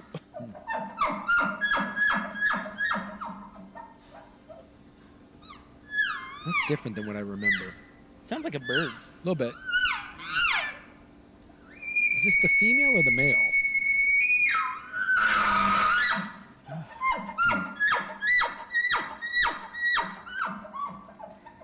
Well, I'd make a joke, but Yeah. I don't need to. No. I'm We're pretty all sure that is freaking- your winning call. Yeah, that's it. Well, I mean, look, it sounds great. I don't have anything to compare it to. I don't either. I thought it was.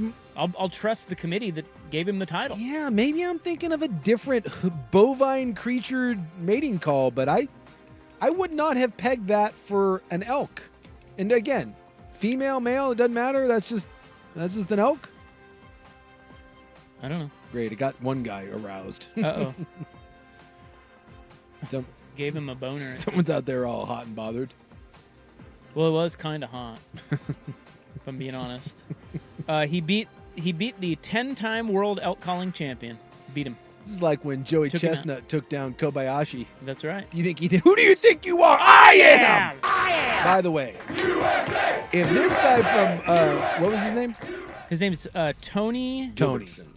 What? Tony Gilbertson. Gilbertson from Vernonia. If Tony had any sort of balls, I'm guessing he does. the moment he won, he should have dropped a "Who do you think you are?" Who do you think you are? I am. Are you kidding me?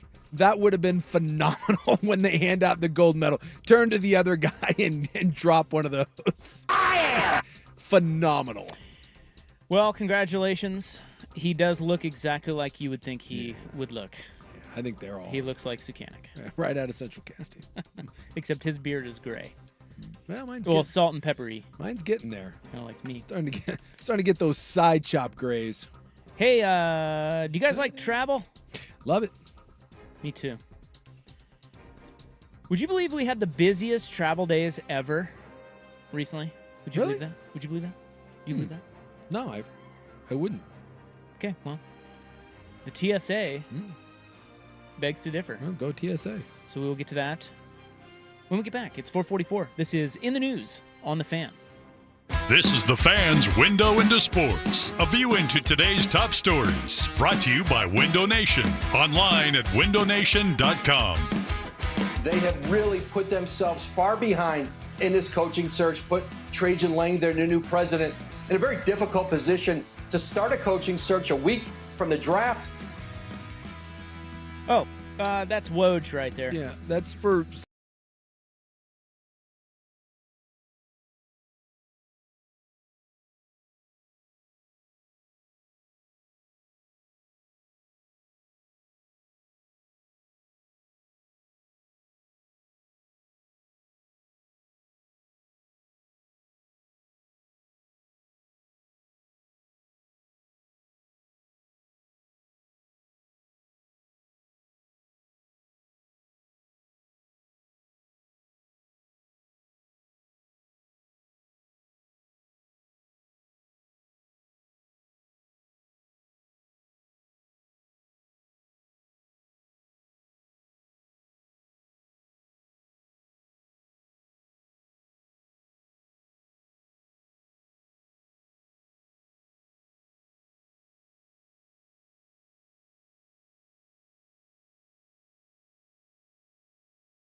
I follow them on X, TSA. Mhm. I don't know why.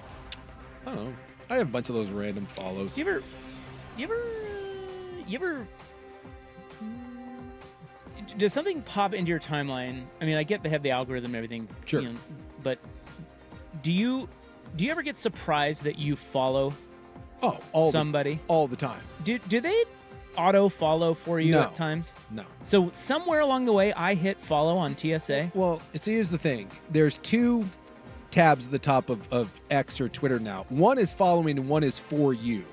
So if you're on the for you one, you don't have to right, follow it. They right. just kick out No, stuff. I know, but what I'm saying is oftentimes, no matter which one it falls under, like if it could be on the for you feed or it could be on the following feed, I'll look at it, and this happens And occasionally. it says you're following it? Yeah, and No, I you go, click I it. don't want that. Why is that in my timeline? And then I look and see, am I following that? You And then followed I it. did. I Yep. followed it. You followed it. I followed TSA. Dude, that happens to me plenty of times. Unfollow. Well, I had to unfollow Josh Wolf, the stand-up comedian. Why? I can't take it. It's too much. Really? It's like you and Darren Ravel. Like, yeah, I've unfollowed him. yeah, I was like, you know what, dude, I'm out. I'm out. Josh And then Wolf. I did have that. This happened just like a week ago, and I stopped and thought to myself, why the hell did I ever follow Josh Wolf? I don't like Josh Wolf. I don't find him particularly funny. I've got nothing against him, but like He probably had a funny tweet somewhere along the line. yeah, and I was like, oh, I've that heard it. drew you in. Like I've heard of that guy. I think we had him on the show once. Yeah. And I don't know. And I I don't remember. I just had that happen. I followed Josh Wolf. Not anymore. Click. Thursday, June 13th was the 7th busiest day ever for TSA. What day? Thursday, June 13th. Why was last week? June The 3rd? Thursday before Father's Day. Yeah. Huh. They said I would assume like you're telling me so that was more so than the day before Thanksgiving, Christmas travel, all of that. Like a bunch of them, apparently. they are telling you that. Yes. I find that hard to believe. Officers screened nearly 2.86 million people. They are warning we should continue to arrive early for flights. If you have any last-minute travel question, whatever. Yeah, I Ask don't do TSA. that. Yeah, whatever. Go away. But they have the top 10 busiest travel days. And right now, 3 of them are from this year. One is May 24th. That's number 1. Well, top 10. Sorry. 1, 2, 3, 4, 5, 6. 7 of them are from this year. 3 in the top 5. So May 24th, June 9th, May 23rd, June 30th, all in the top 5. People just What's someone pointed out, are we just now like the fact that we're a couple years from COVID and people are still like, I don't know, is that still a thing where people are pent up and like, hey, I didn't travel for a while and now I'm like, I'm getting out? I do think that could be some of it. I don't know. I thought the economy was in the toilet and Right. inflation and we all hated life and life's never been more miserable in our Right. country. Wait, I thought that like everything was a sinking hellhole. Why is everyone traveling? Well, look, we have basically 2 different lots here in America. Rich people like yourself and the peasants. I just thought And life is not good for the peasants. I just thought the world was ending. You know, I just thought we were all going straight to hell, but apparently not. This will lead to another segment down the road, Mhm. but I don't know if you've been reading. Well, you probably haven't been. I have. This kind of thing is something I click on, and it's really weird. I don't know why, but I just interested. I'm intrigued by where you're going with this. I'm interested to see what you click on. The new arms race is airport lounges. Oh. That's a big thing. When's the last time you spent time in a really nice airport lounge? Because I did in Denver. Yeah. Well, I got laid over in Denver. Nice. Good for you. What? Get laid I got over laid Denver? in Denver. All right. Get laid over in Denver. No, I went up to the Amex lounge because they don't have them in every Yeah. airport. Airport. But that one, oh baby, Yeah. you just sit up there and drink free all day My buddy and eat free. we went to one. It's great. Same thing. I was with someone. The peasants weren't in there. Yeah, I was with someone at the Elite Alaska Lounge is pretty nice. Yeah, I've been in there too. That one's not bad. My favorite part is my buddy who's like super traveler guy. He goes to the regular Alaska Lounge and stuffs his bag full of snacks because they don't have those at the Elite Lounge. So he goes into the one Alaska Lounge and just grabs a grip of like beef jerky and nuts and stuff, and then goes to the nice Alaska Lounge that has like the nice wines and whatever. He double dips. Okay. And that's not a bad one, but I got to go with a friend of mine. It would have been out of Phoenix at the Amex Lounge. It was pretty nice. It was certainly nicer than the Priority Pass Lounge. This is the one I have. Yeah, I have that too. And let me tell you, Those a aren't lot of those are Yeah. two thumbs. Yeah. Eh. And they don't have them at a lot of airports. No, a lot of places you get like $30, like in PDX at that wine bar right when you go in, you get like $30. Yeah. So anytime That's you go capers. you get $30 at that My thing. buddy runs Capers. Yeah. Yeah. So that's It's a like great location. They do stuff like that. So yeah, you get a glass of wine or two, but some of the Priority Lounges are pretty lame, but the some of them, like the Amex one, like down in Arizona, is very nice. Well, that's the new thing. That's the new arms race. At all the airports. Yep. A good guess on the text line. Graduations. Is that why everyone was traveling? Yeah. It's the time of year? That's a lot. That's some of it. Yeah. Go see your bratty grandkids graduate or whatever. Ungrateful little snots. Maybe people are feeling that they need to be present for things like that more so than they used to feel. Well, maybe again, Because of maybe COVID. maybe COVID. You didn't get to go to do some of those things. You're like, hey, I'm going to the next one. I just choose not to go to any of them, but still. All right. Well, that's all I have time for. I have homeless RV news. We'll have to get to that tomorrow. I saw that. I'm excited about this because this is. I think I was ranting to Buck about this. Just the. No, it was me. You was asked it me. Yeah. Yeah. It was off the air. Well, though. both of us then, because Yeah, it was I off definitely the air. remember this as well. Oh. Because it He makes. hit you with it too? I think so. Right now, it is my number one old man yelling at the clouds. So this is like my loud muffler. loud muffler. Yes. thing. This is my loud muffler. If I park my car in an area where it's not supposed to be parked and I leave it there for 2 days, that is getting towed 100%. 2 days? 2 days. Really? That thing's getting yanked.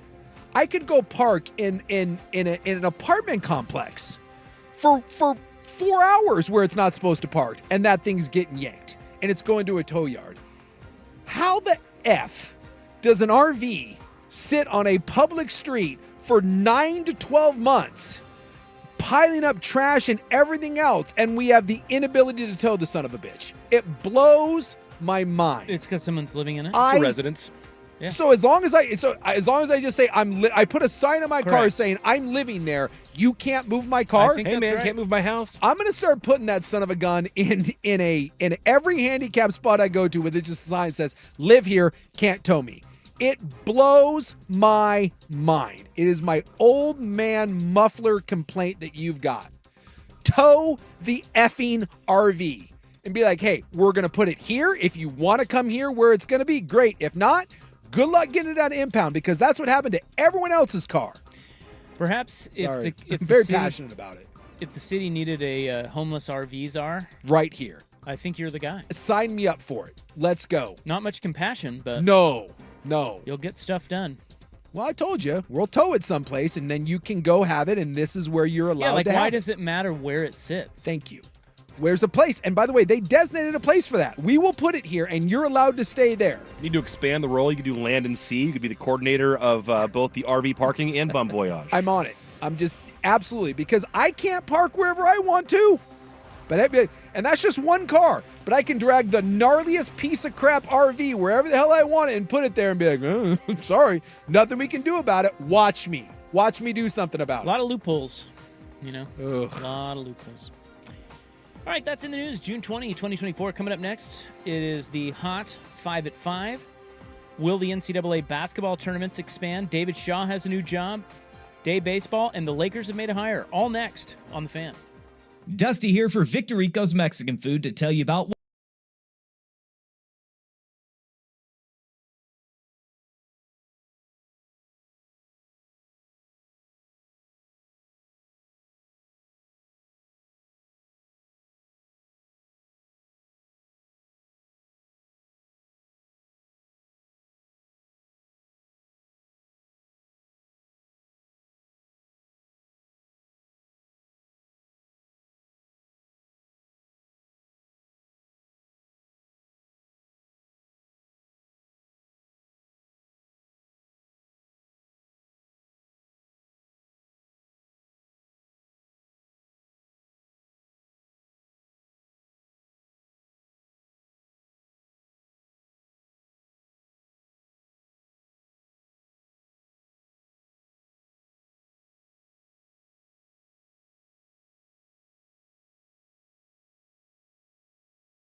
the RV, if you go to the Moda Center, and across the street from the Moda Center, there's like that Econo Lodge, and there's a parking lot. Like, it's usually way cheaper to park than in the actual Moda Center.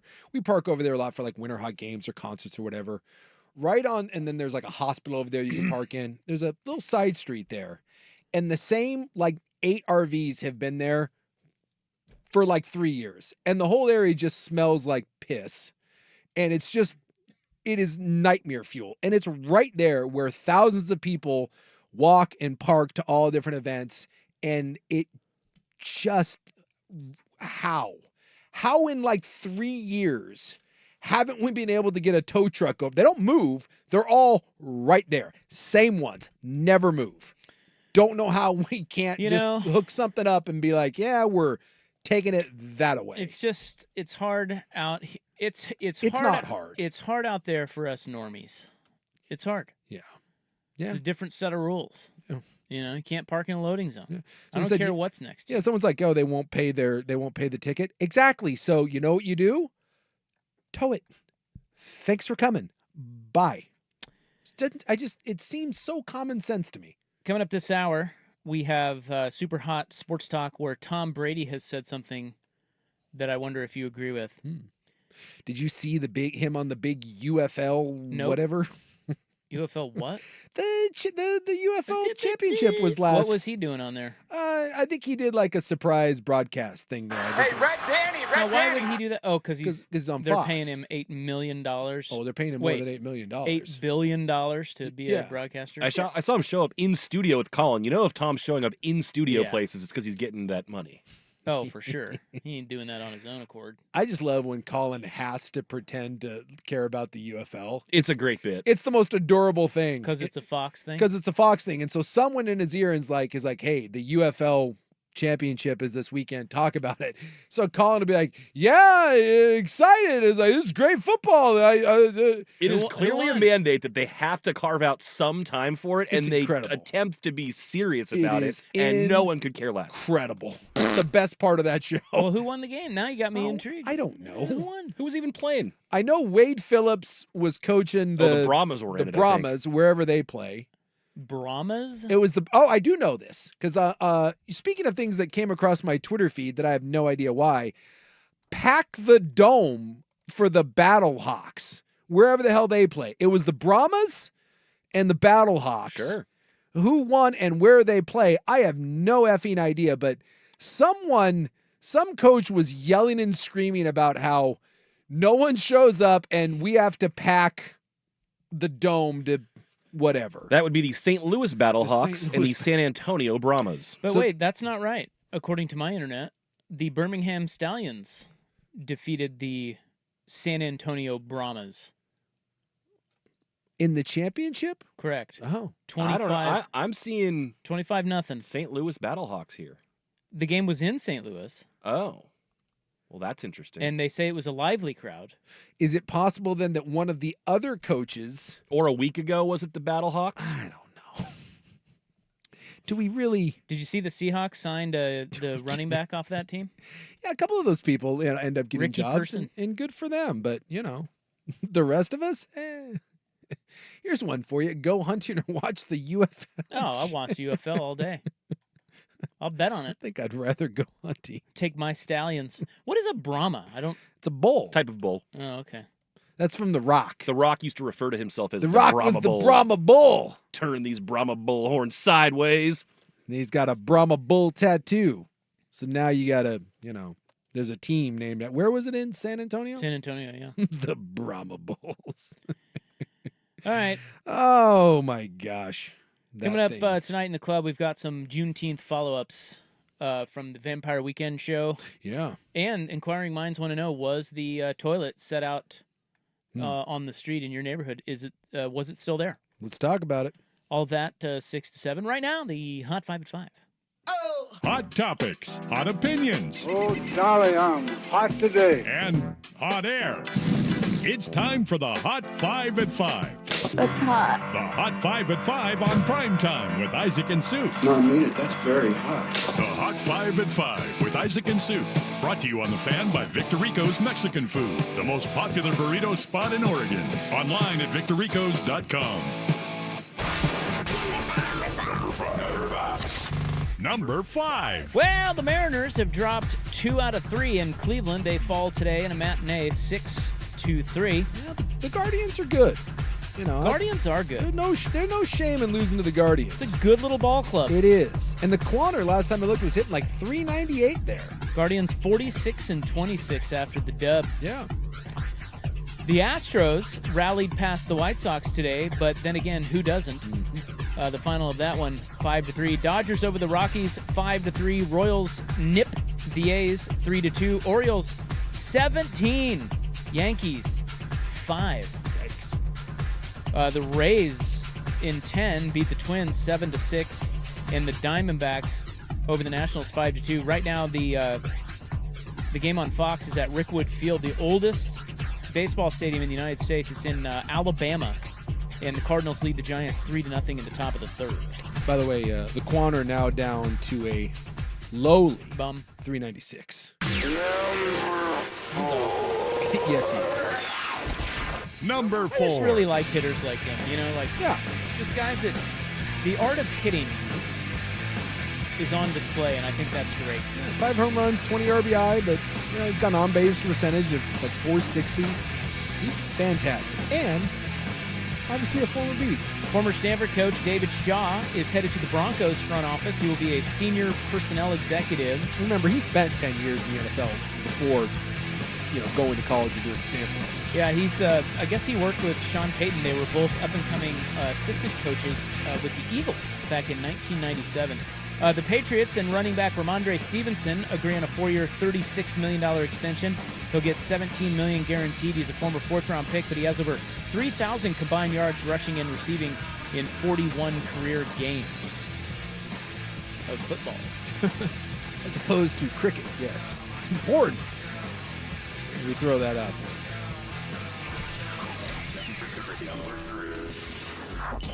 Number 3. NBA trade not involving your Blazers. The Bulls have sent Alex Caruso to the Thunder for Josh Giddey. No one seems to understand this at all. So, like, Caruso is one of the best 3-and-D guys in the league. Well, the Bulls understand it. What? Not, I guess, but it's just confusing. So Caruso was a very valuable commodity. Multiple picks were offered for him at the trade deadline. The Bulls are clearly kind of going through a rebuild here and going with the youth movement. And so you trade him now for a 22-year-old Giddey who's an okay player. By the way, Oklahoma City benched him in the playoffs. They couldn't even play him. Oklahoma City has like 1,000 picks. Like, the best you could do for Alex Caruso is Josh Giddey. It just is one of those weird ones where I swear Sam Presti and Danny Ainge have naked photos of other GMs. Sam Presti's just good at his job. It just doesn't make any sense. He's just good. Local product Cameron Brink, now a rookie in the WNBA with the Sparks, has a torn ACL. She is done for the season. Yeah. Number She had it 2. the other day, and we saw her kind of trying to walk off the court, and it was feared that it was an ACL, and sure enough, and she was going to play in that 3-on-3 tournament in the Olympics. So, Division I conference commissioners will decide if the NCAA basketball tournament will expand. Tournaments will expand. They have 3 models on the table. One will keep it as is, 68 teams. Another moves it to 72, and a third moves it to 76. There's even talk of 90. unfortunately, this is going to come down to what if TV networks will pay more. Well, what they're saying is that the tournament itself would remain 64, but they just add play-in games. Yeah. And it would be, play-in games would be like the 10, 11, and 12 seeds. So it's just kind of, that's weird. Leave it alone. Do we need? They need money, yes. 64 was perfect. They ruined it with the first 4. We don't need 70 whatever. How much more is broadcast rights going to be for this? But if it's a significant bump, they will do it. Yeah. Because They need the dough, man. everything's a cash grab right now. Come too far together to stop now. Let's do it. That's it, baby. Shout it from the rooftops. America's #1 fighting force. Number 1. My #1 fan. Number 1. Number 1. And number 1 today, the Lakers have finally gotten off the pot and hired J.J. Redick as their head coach. Now, Ryan Buckley continues to call Redick a podcaster. He is, and it's how he got the job. That is an accurate description. It is, but it's further down on his resume, in my opinion. What else was reported? He is that a former he's player. an NBA analyst, a 15-year veteran. There you go. That's also in the update. And I don't even LeBron- think podcast needs to be on the list. Can we put where is LeBron James lacking? Where is that on his resume? Buddy of LeBron James. Buddy of LeBron James. Now, he is the 5th former player hired with 0 coaching experience in the NBA. The others are Larry Bird, Doc Rivers, Mark Jackson, and Jason Kidd.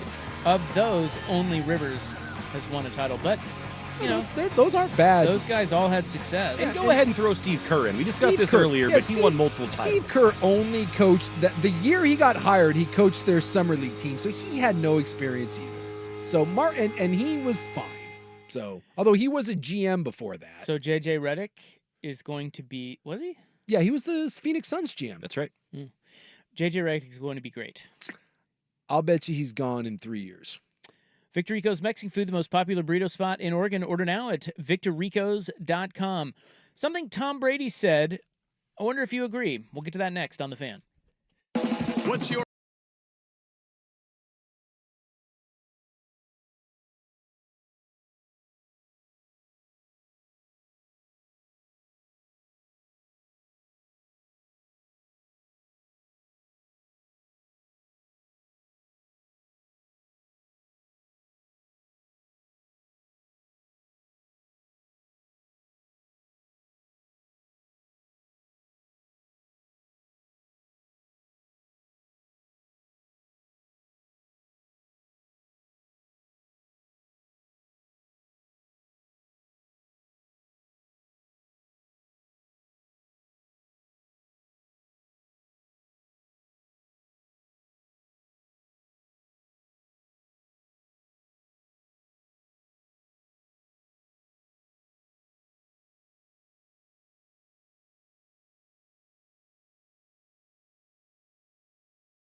list of coaches who became who were former players who became coaches with no NBA experience. Did he have an assistant job?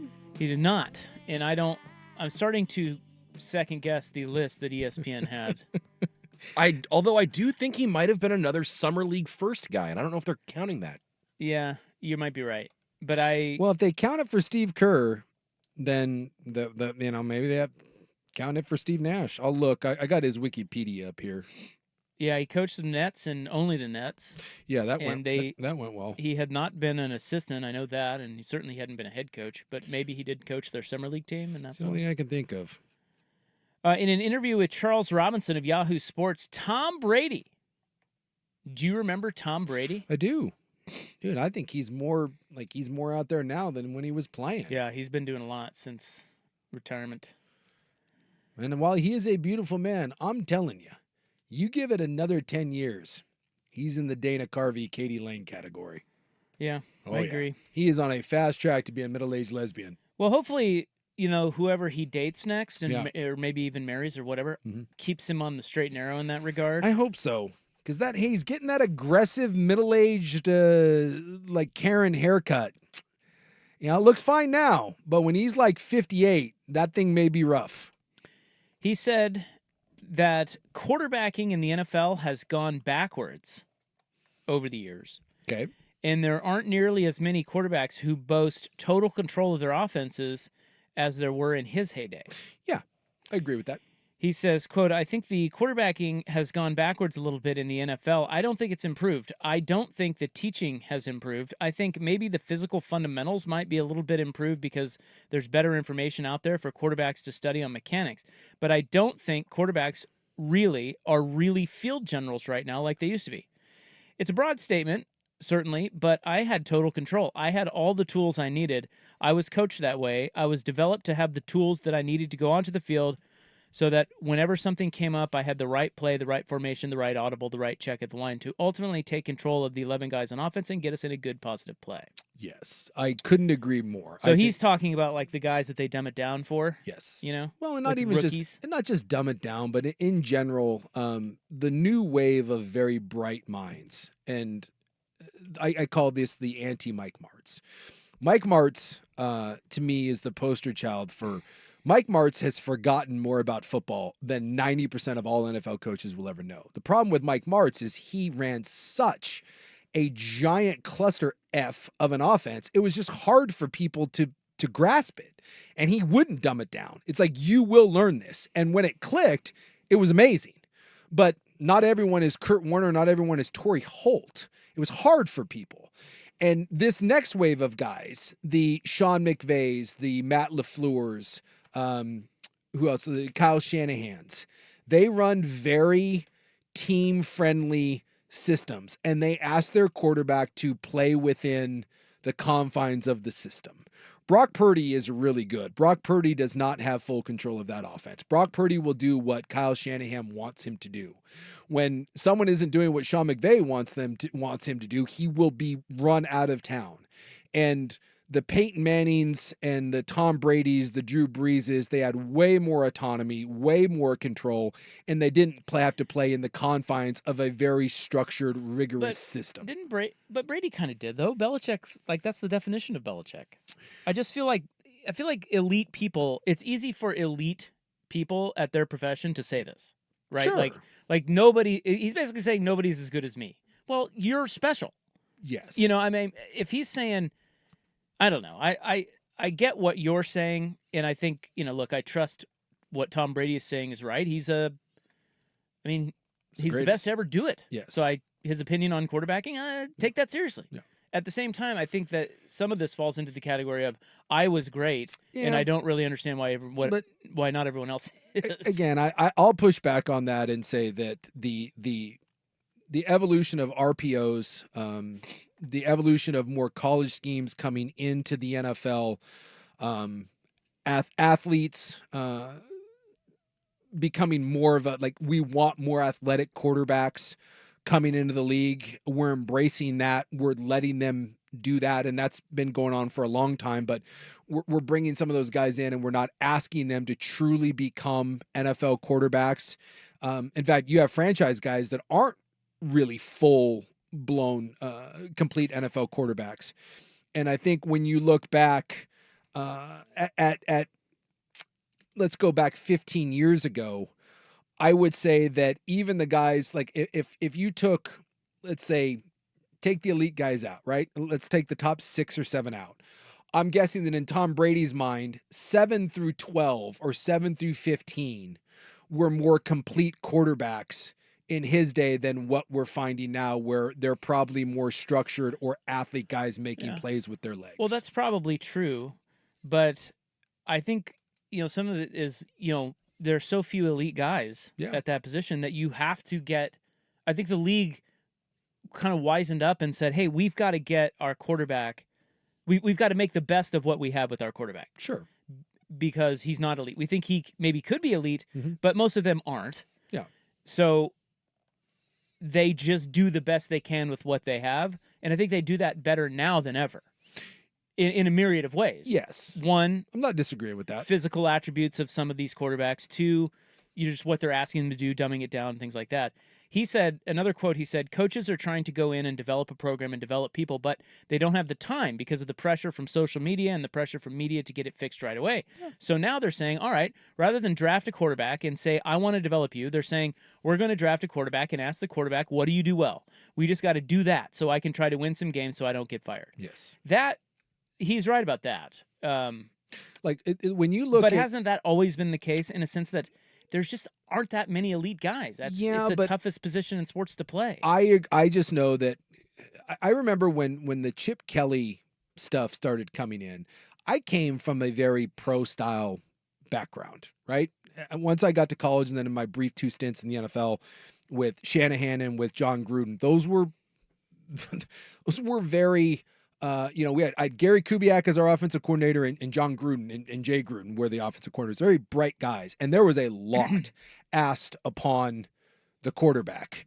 And there are still guys that are asked a lot, but I think what Brady's talking about is very true, that when you bring a quarterback in now that isn't prepared from college because he doesn't run an NFL scheme at all, and then we're not allowed to sit him for a year or two, that you are kind of getting thrown to the wolves. And yes, to your point, I think both things can be true. Teams have gotten smarter in saying it doesn't do any good to Mike Martz this and throw 1,000 pages at this kid. We're going to look at what you do well. You do half field reads. Look, Anthony Richardson might be running the most basic offense in the history of the NFL, but they're determined to run it out there with Anthony Richardson. There's a lot of guys like this. And then as they grow, hopefully you take some of the training wheels off and you can see their game grow and develop. I thought they did a great job with this with Russell Wilson back in the day. They did this with Ben Roethlisberger back in the day. But I think to Brady's point, both of those guys, as they went on in their careers, especially Roethlisberger's, really blossomed into total control QBs. And I'm not certain how many total control QBs we have right now. And I'll bet you, let me look up the QBR. What do you want? Go QBR or like what's the stat quarterback rating for last year? I like QBR. I don't mind it. QBR is the ESPN stat out of 100, and then obviously there's passer rating, which is out of like 158. Oh, I like passer rating. Right, that QBR is hard to understand. Yeah, it's weird. And that does incorporate more of like legs and whatnot. So let's just go with the QB rating. You mean passer rating? Yeah, passer rating. So we'll look at it. Brock Purdy, number 1, definitely does not have total control. Dak Prescott does not have total control. Cousins, I would say, does. Stroud is a rookie. Tough to say on that. I'm going to say no because they run so much play action. Lamar, no. Goff, yes. You're saying total control? Total control. Goff probably does. 2 in Miami, definitely not. They just said the other day that Lamar's going to get more control. So, well, I mean, there's one.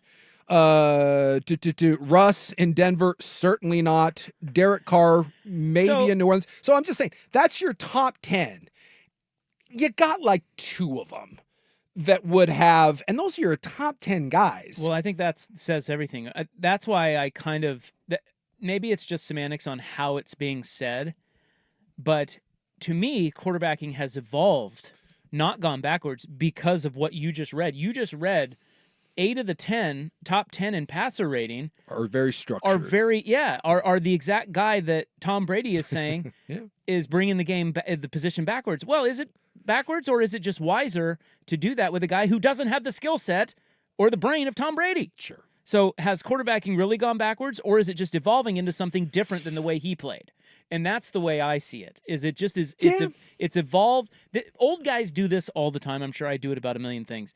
But we have a really hard time accepting the evolution of something we did really well, because it's different. Yeah. And we don't understand it, and we think the way we did it is better. And it's easier today, too. And that's what he sounds like to me. But I do get what he's saying, in that not everybody is Tom freaking Brady, so you have to do something to keep him on the field and win football games. And to be fair, if we went down that list and because like Mahomes is 14th, but clearly he has control. Josh Allen has control. Justin Herbert has control. Burrow before he was hurt. So there are those guys, but it is interesting to your point that, a lot of these guys that are having nice years, very much it play in a very, very... Well, maybe total control is a bad idea. It is if you can't handle it, which is why the guys who do handle it are the elite guys. Yeah. That's why Brady's like, I was great at it. I don't understand why anybody can't do it. And this throws into the whole other thing of Tom Brady. Should you pay someone that plays in this confine and does it well, should you pay them $54 million when can we find other guys that are talented that can give me a similar performance by playing in this? And when you look at young quarterbacks that have been successful, you look at C.J. Stroud, you look at Jordan Love, certainly Brock Purdy, and this is something I've been screaming about for the last 3 years. And I don't know why more bad teams, this is why maybe they're bad teams. If you have a young quarterback that isn't Pat Mahomes, that isn't just this generational, oh my God, put him under center, run play action, have him throw on time over the middle. What you're talking about is true. That is a recipe for success. Putting a young quarterback back in the gun and having him be Tom Brady or Peyton Manning is a recipe for disaster. Then as they move on, yes, maybe they can get to that point. Ben Roethlisberger. But that is the one thing I will 100% agree with you, that teams the good ones have gotten smart, saying we are not going to expose our guy to standing in the gun in obvious passing situations. We're going to protect him, and they're having a lot of success doing that. Tua is an okay quarterback. Brock Purdy is a fine quarterback, and both of those guys had phenomenal seasons last year. Well, playing that. I think to put a feather in Brady's cap on this, how many of those guys have won a Super Bowl, though? Yeah. And that's really the ultimate goal. Yes. I mean, can you really win a Super Bowl doing that? I guess, he's right in that coaches need to save their jobs and win as many games as possible. It's not always about winning a title, but, I mean, that's the main goal. So can you win a title with a Dak Prescott? I don't know. I mean, there's not that many in the course of history that were like that. I mean, there have been guys that have. But a lot of times it's with elite defenses right. Like Brad Johnson won. Well, like somebody on the Vancouver Ford text line said, would you rather, let's see, where is it? He said, might be true what Brady is saying, but would you like your chances of winning more with Matt Hasselbeck, who has a full mastery of the system, or Russell Wilson, who relies on backyard football and had something special for a time? Yeah, I mean, that's a good point. Yeah. I think and if you wanted to make that point even greater, let's go with, I think Lamar or like Cam Newton would be an interesting one, because they both won MVPs and were phenomenal quarterbacks. Cam Newton does not get credit enough. Cam Newton was an absolute beast.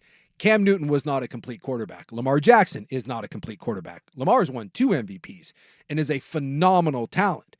So all things being equal, would you rather have Lamar Jackson, or would you rather have, let's go with, let's take a Matthew Stafford or a Goff that's more. Well, Stafford's won a Super Bowl. Stafford won a Super Bowl. I'll take Stafford over Jackson for that reason. It's starting to feel like there's been a shift, though, in that both at the pro and college level, all organizations are more comfortable letting the coach have a system that is going to be safer for the player to make fewer mistakes, and that running that and avoiding those big mistakes rather than let your athlete go out there and be a ball player is less and less popular.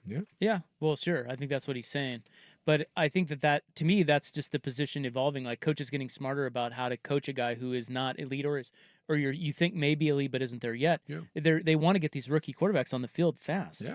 And you don't just like Brady's quote of like sitting there and build that doesn't exist. Doesn't. No, it There's is too much money, too much pressure. Yeah, it's antiquated. And that's kind of what he's saying. It's just I don't know. What does he want? He basically wants them all to be like him. Yeah, it's not. And it's just not. Be ready like me as a rookie. Yeah. And it would be malpractice to take some of these. It would be malpractice to take Anthony Richardson and put him in a pro style offense and be like, we're putting you in the gun, read defenses, pre-snap. You're in charge of calling protection. Go. Malpractice. Well, look at JJ McCarthy. He's a top 10 draft pick, and he's a guy that had the handcuffs on him in Michigan's offense. You're not going to throw him to the Wolves. And it'll be interesting to see what Harbaugh does because he's got a Ferrari.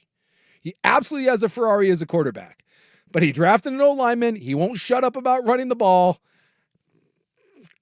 Are we going to see Justin Herbert 3 yards in a cloud of dust, play action and throw, or do you let the guy with maybe the best arm in football, who's their OC, go back and sling it? They brought in, was it Greg Roman, I think, right? Oh, dear. I believe that's right. Locked, cocked, ready to rock. Oh, dear. And, Greg, I like Greg Roman, but that's run the football central. Exactly, which is why I'm like, I don't know. What it'll be very interesting to see what happens with the Chargers and Herbert and Harbaugh. And maybe they'll be better. Yeah. Maybe. Well, Chargers haven't won squat with him. Wouldn't you say Justin Herbert is a good example of a guy who has total command and total control? Like he's a guy that you give the offense. He is a Tom Brady in that way. He should be able to have total control of it. Yeah. And we'll see if Harbaugh. And yet here comes a coach who's going to dial him back. Probably. Isn't that interesting, Tom? I'll bet you he throws less attempts this year than any time before. And less picks too, No I bet. question. Yeah. And he'll probably be way higher on the passer rating scale. Yeah. Or the passer rating list. Passer rating. It's called evolution of the position. Tom. Figure it out, Tom. The hell do you know, Tom? Bitch. What? All right. Our college football Grundle Thumper continues next. Here's Buck.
I did have to squirt.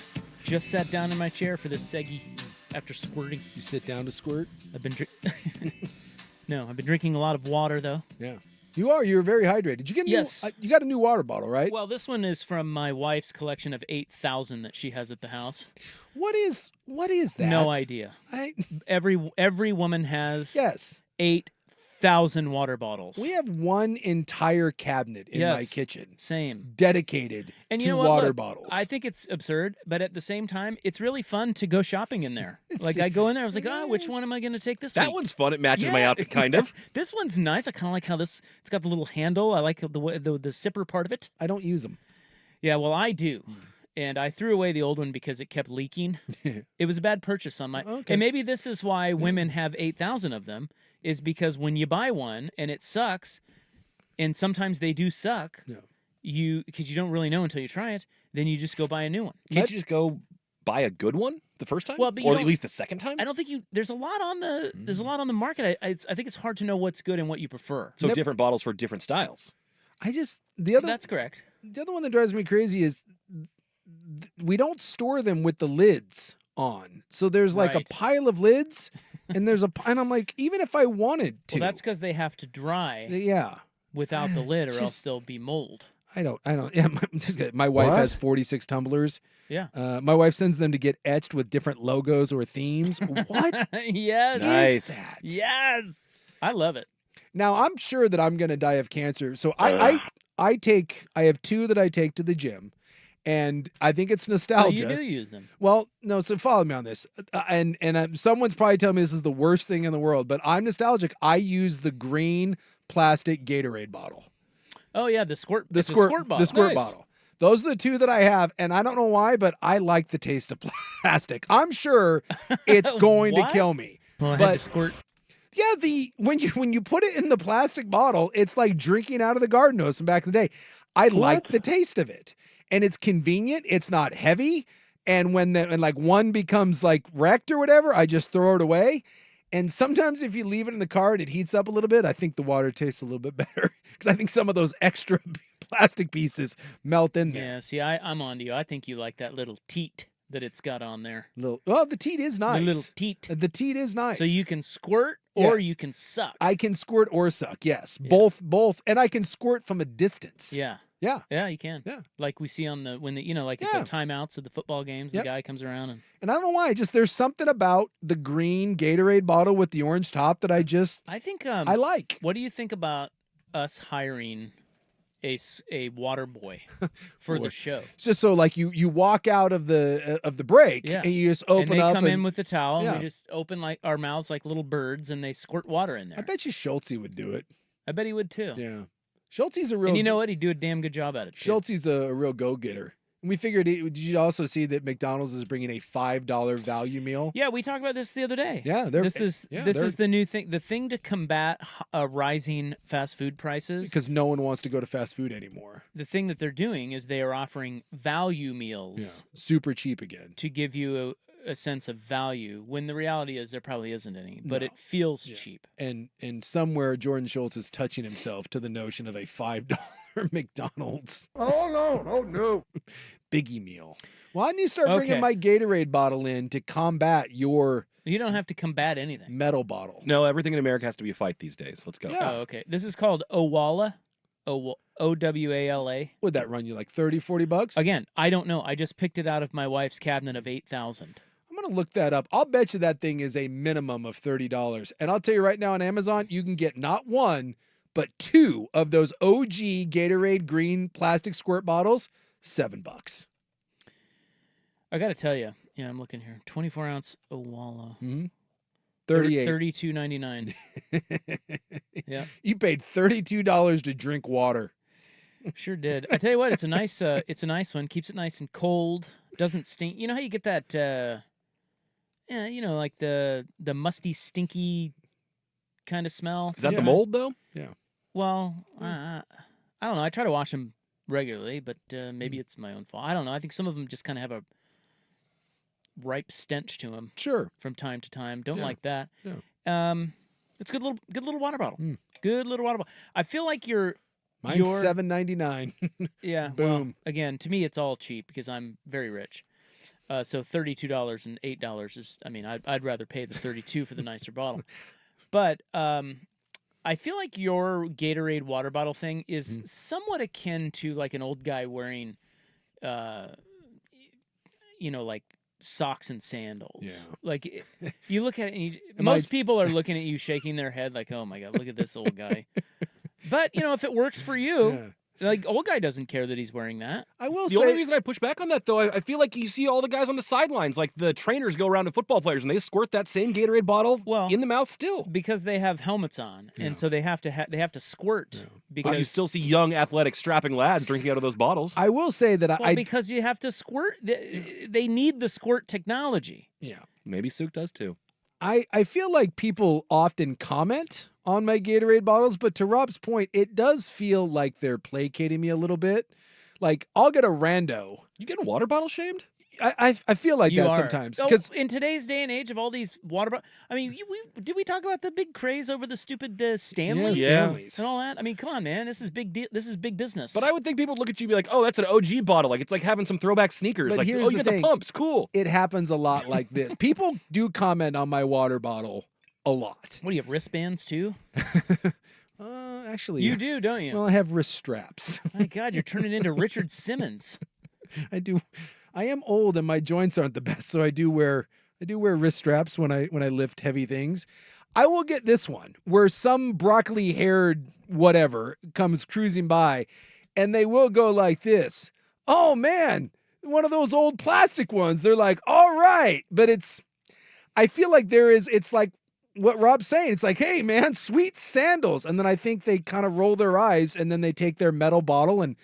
I feel like often I have felt that it is kind of a backhanded compliment, and it's kind of like you're an old fart. Oh, nice. A CD player. Old school. Cool. Yeah, cool, dude. Yeah. I feel like I love your journey. Right? It'd be like it's true. If I brought in a Discman and wore that on my belt while working out, I feel like I would get the same response. No skip technology on that bad boy? It's kind of from the same era, if we're being honest.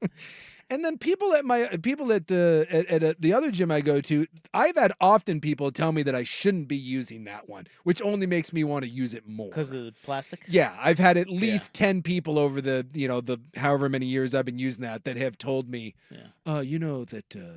forever, what do they call them? Forever chemicals? I'm like, dude, bite me. If that's what's going to kill me, that? yeah, get in line. There's a lot of things down the road they're going to give me, but I don't know. I won't give it up. I love the green plastic. But I'll tell you what, if they stop making those, I wouldn't go to a different squirt bottle. I want the Gatorade bottle. That is impromptu, super hot water bottle talk. He's saying, when's your blue leisure suit coming? I don't want to do that There's a guy who says he found 20 in storage, all barely used, took them to Goodwill without telling the wife, still have about 20. We need ladies to please explain to us what. I'm going to ask my wife tonight. Yeah, what is that? Yeah, I'll see what she says. If I asked the BTJ, she would just tell me to shut up and I didn't pay for him anyways. Yeah, you wouldn't understand. I guarantee that will be, if I asked her, I said, dude, what the hell is with all the water bottles? She'd be like, you have a bunch of Gatorade bottles, shut up. That would be the response. So she'd get very defensive, which is the first 100%. sign that you're onto something that she feels a little insecure about. Yes, 100%. In fact, I will do it when I get home tonight. I will open up the cupboard and be like, dude, can we clear some of these out? Guaranteed I get a nasty, immediate response. I'm going to see if I can find an even better one for next week. It's my new journey. What a quest you're on. Yes. A rotating cast. All right. College football grundle thumper Prime playing daddy ball. That's next on The Fan. It's time for a Ducks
right, we'll empty out the college football Grundle Thumper tomorrow. Joey Harrington will not be on tomorrow because he's out at his golf tournament. Yeah, the Bandon thingy. So we've got more Grundle Thumper notes. One that we did not get to the other day that I'm going to toss in here is the latest rumor from Colorado and Coach Prime. What's up, boss? You believe that? I think, what is the over-under on their win total this year? I don't know that. So did they win 4 games last year? I don't remember that either.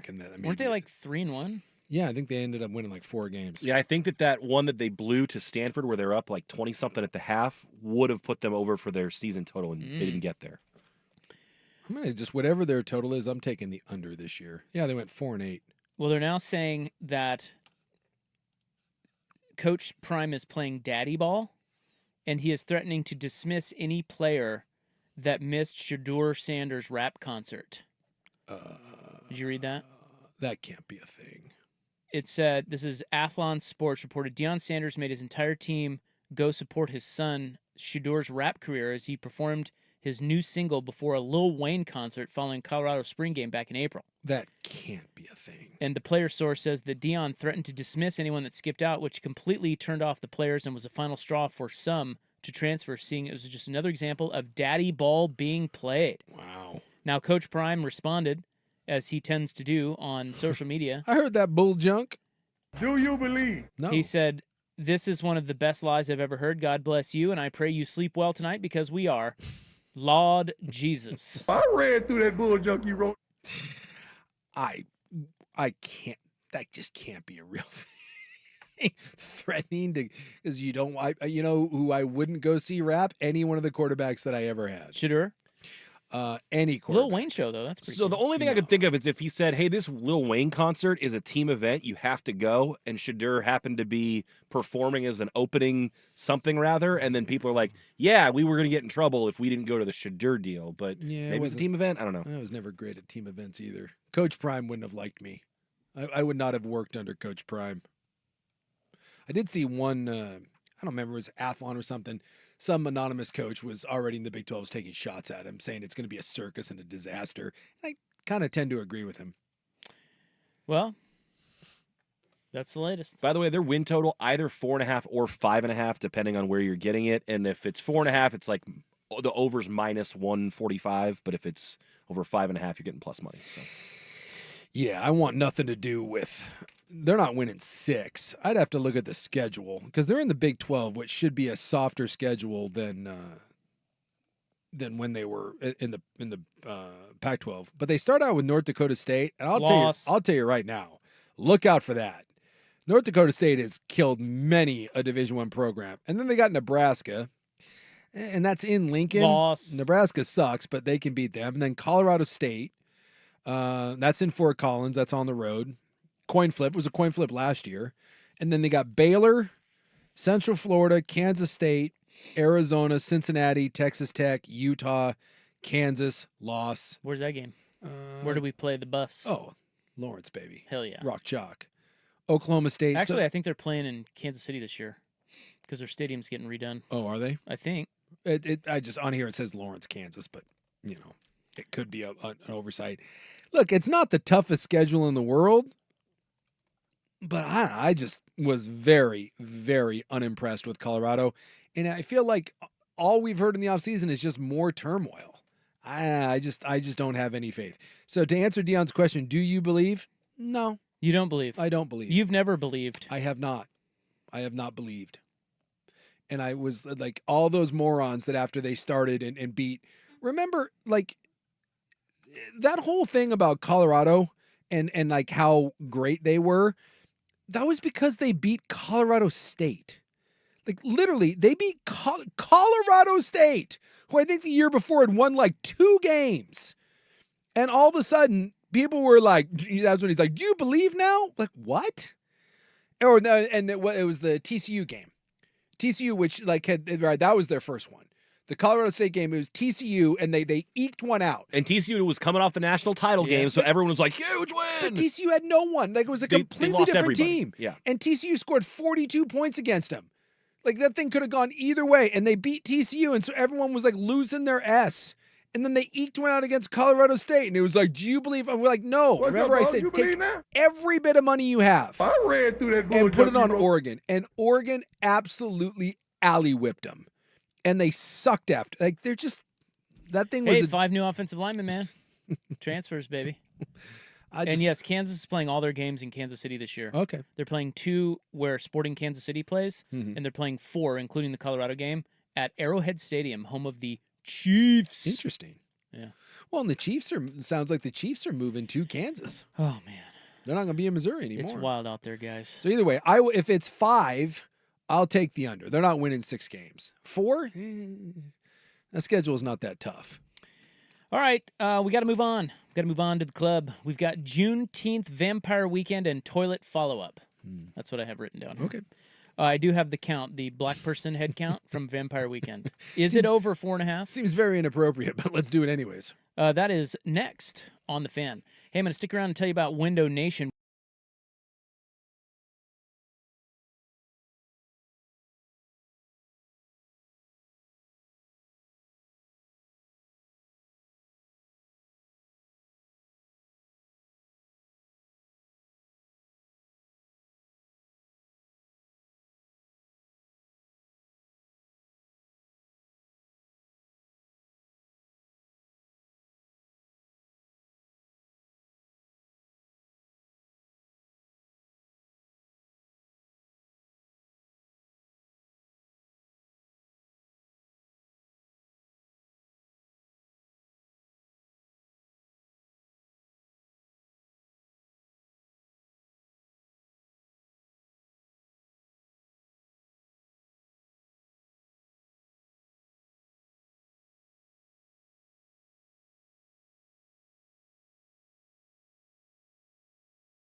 Rob was celebrating Juneteenth by going to what we feel is the whitest thing you could possibly do, and that is attend a Vampire Weekend concert in Bend, Oregon. Correct. How white is that? I mean, think of something whiter than that. Dude, it's unbelievable. It's a honky turducken.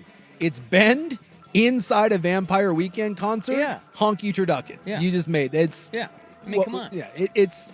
So, you challenged me. You said, keep your eyes peeled. Yeah. And you put the over/under 4.5. And the show was last night, by the way. Beautiful night. Great show. I love Vampire Weekend. They have a new album, and it's every time they put out a new album. They don't have many albums. They only have 5.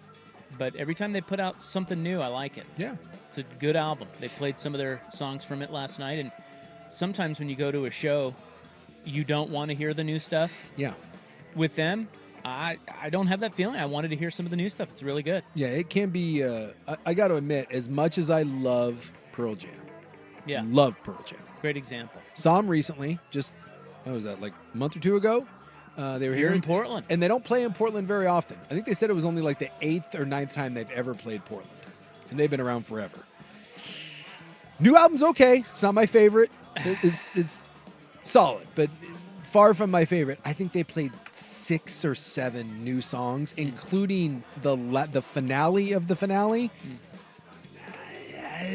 And look, I get why they have to do it. That's why they're on tour. They're know. selling the new album. I know, but it's Vampire Weekend. Great band, great show. So, little A-Punk, This Life. They played Hey, both. hey. This Life. Yeah, they played This Life. They played both of those. I would They have a assume. lot of songs. Yeah. And they're kind of one of those bands that mixes it up. They don't play everything. Sometimes you're going to be disappointed you don't hear a song or two that you wanted to hear, but Sure. I really like him. I think Ezra Koenig is a I think he's a stud. And he, by the way, he's the lead singer. He's married to Rashida Jones. Really? Or dating or married? I don't know. But yeah, 8 years his elder. He's only 40. She's 48. Oh, look at that. My wife's in love with him now because of that, because she loves Rashida Jones. That's all it took. Yeah. It's like, wait, I love her. Yeah. She had a good time last night. Oh, was she there rocking? Yeah, my wife. Yeah. Oh, you mean Rashida? Oh, I No. thought you were talking about No. Rashida. Nurse Nice had a great time. Rashida was not there. What was Rashida up to then? Well, I don't know, but that's going to lead into another discussion about us getting backstage and literally no one being there. And if you don't know, by the way, Rashida Jones, you probably most know her. She was the nurse on Parks and Rec. Yeah, you'd recognize She her. was, and she also, I think, before that, she was Karen on The Office. She was Yes. Jim's second love Yeah. interest. And by the way, Quincy Jones' daughter. Yeah. She was like buddies with Michael Jackson growing up. You want to talk about how weird that is? I finally watched that Greatest Night in Pop while I was laid That's a up good over the one. weekend. It was awesome. Yeah. But it was the most I'd ever seen of Quincy Jones. He was a legend. Well, they're a power couple, Ezra and Rashida. Yeah. Anyway, back to the count, because Yep. this is what matters. This is You what put the matters. over-under at 4.5. 4.5. Of black people sightings. Yes. At Vampire Weekend. In Black, Bend, please. Thank you. And the answer. On June 19th, by the way.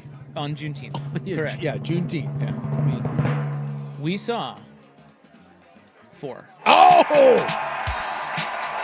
I swear, I'm going to have to go back and check the tape. I had the under. I thought the number was 3.5, and I said over, but you said 4.5. 4.5. No, he said 4.5. Now, here's the question, because somebody texted this in, and I don't have a recollection of this, because I'm an idiot.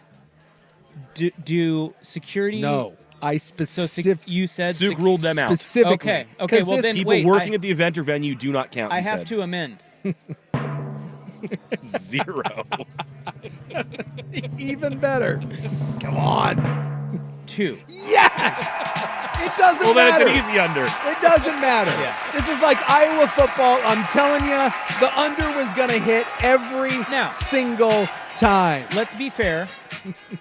There was a young black woman standing right behind us Yep. when we were down on the lawn, and then there was a black guy right in front of us Oh. in that same area. So So does that that make you leads- feel better about your whiteness? Well, it just leads me to believe that while we can't see the whole crowd, if I had 2 right beside me, there were more in the crowd. Now, here's the other thing. No, there's not. I was backstage because I'm awesome. So you can see the whole crowd. Yes, and believe me, You were scanning. I was scanning. You were scanning. And I did not see any in that. Exactly. And you can't see all the way back there. I knew it. But I couldn't. I didn't find any of them. Did you ask any of the band members, hey, do you see a Black darker skin out Do there? you have a roadie? And they're like, nope, that doesn't count.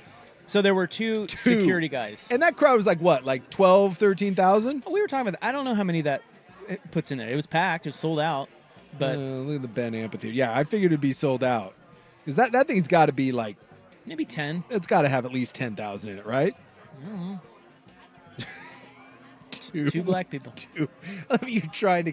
No, we specifically said no Yeah, security I guards. couldn't remember. Because this whole thing started when me and a couple buddies went and saw Creed at A&A. And look, it was more of like, dude, let's go laugh at Creed. And no black people, right? And that was the thing. So we were in there. That crowd was amazing. And my buddy turned to me and goes, do you think there's a black person in here? And I was like, no. And that's when we set the over-under at 1.5. And he specifically was like, there's one. I'm like, nope, security guard. That's why I was like, nope. Doesn't count. Because That's they right. were forced Okay. to be there. Someone working the event does not count. And by It has the to be way, an event goer. Okay.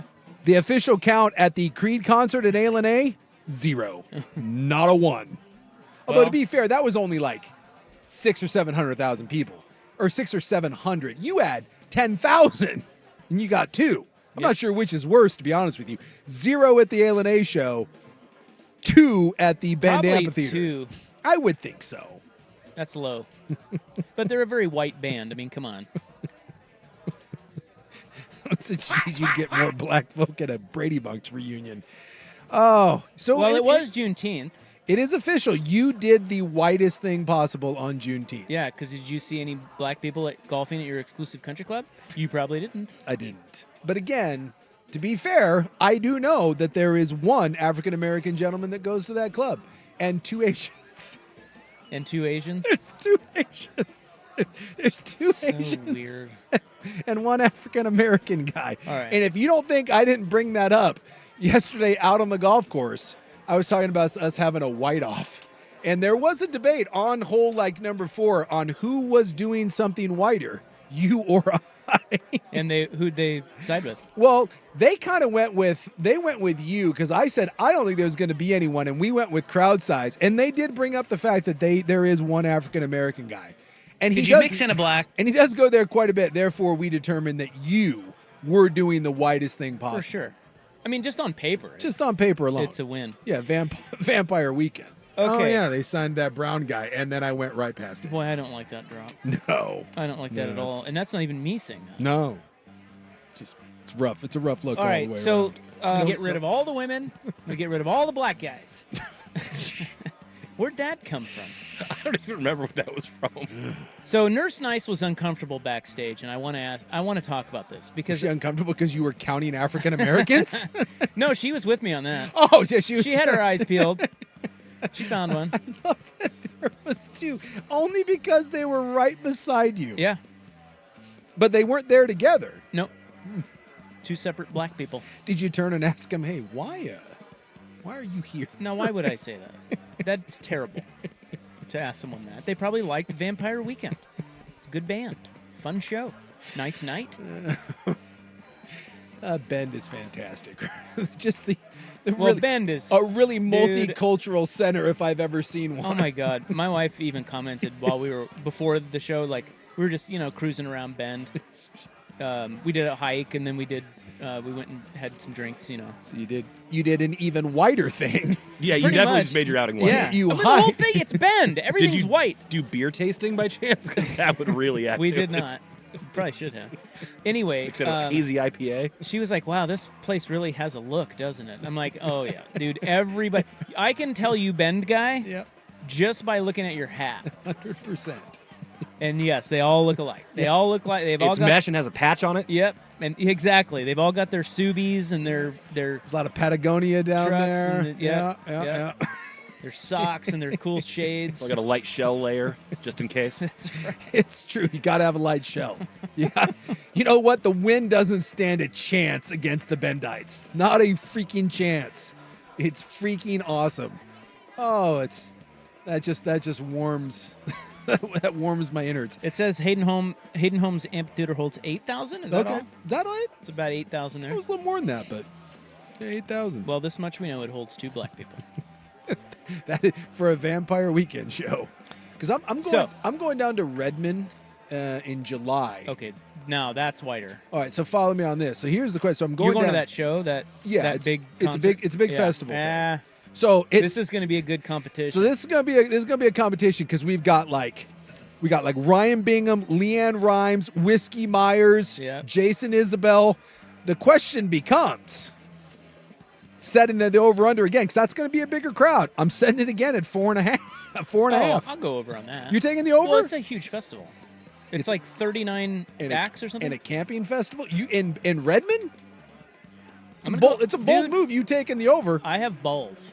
I'm going over. That is a ballsy move. That's a big show. And I got to look at the lineup again. What's it called? It's called like the Clearwater I got to see the acts. Festival. Oh, believe me, the Farewell Festival. Farewell Fest. Yeah, is what it's called. And I don't you know need what to we're look at the getting acts. to do to. I'm telling you, my man. You know what the acts are? Well, they didn't mix in like. Nope. You know, like Lil Wayne or something. Nope. There's the lineup. Right And I'm there. only going Saturday and Sunday. Could you mix in a black Coulter Wall? You ever heard Coulter Wall? Yes. Yeah. You think there's Shaky Graves? God. Coal Miners, Richie Mitch. Oh my God. Angel White? It's in the name. Angel White. Black Opry Review. What's that? Ooh. The Black Opry. That might Review. bring out more than 4 right there. Does the Black Opry? I'm assuming that is that's an African American country act. I'm guessing. The Red Clay Straws, Black Belt Eagle Scout. What? Yeah. Billy Strings Camp. Casey Musgrave. Oh yeah, the Black Opry Review is indeed a black. Okay, boom. country But they're western. working the event, so they don't count. They don't count. Wait, But will they bring in fans? Yeah, they don't count because they're working the event. Oh yeah, the band doesn't count. No, but Will they have yes. African American fans? Of course. You think everybody that's watching the Black Opry Review is white? It is Redmond. It's Redmond. I know, There are but come 38 on. other acts. Dude, that's a low over. Now that I know that Black Opry Review is going to be there, I'm going over, and I feel great about it. Someone did the math. If it really holds 8,000, it was sold out. The percent of black people at Rob's concert was 0.000025. See, a very diverse show. I just remember the first time. And by the way, here's somebody that went to Farewell Fest last year, and they said 4.5 is a good number. See what I mean? I'm going over. Is this a lot of people? A lot of people that look like me camping. That's not. I'm telling you. I get it. It's gonna be rough. Listen, I get it. But now that I found out there's a black act there, you're gonna see. Yes, you feel better. Yeah, we'll see about that. And thank God there's a black act. I mean, God, start to get a little creepy. Bro. Yeah, it's starting to get a little. Yeah. Could you mix in a black? Damn. Black, please. Thank you. It's not exactly. All right. It's not exactly. Well, I was thinking maybe on. Shaky Graves might be an African American. No. Yeah, no. He's a white. He's a white douche with a red bandana and a big old cowboy hat. Let's talk about what it's like backstage next on the Fan. The afternoon round.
we were off for Juneteenth.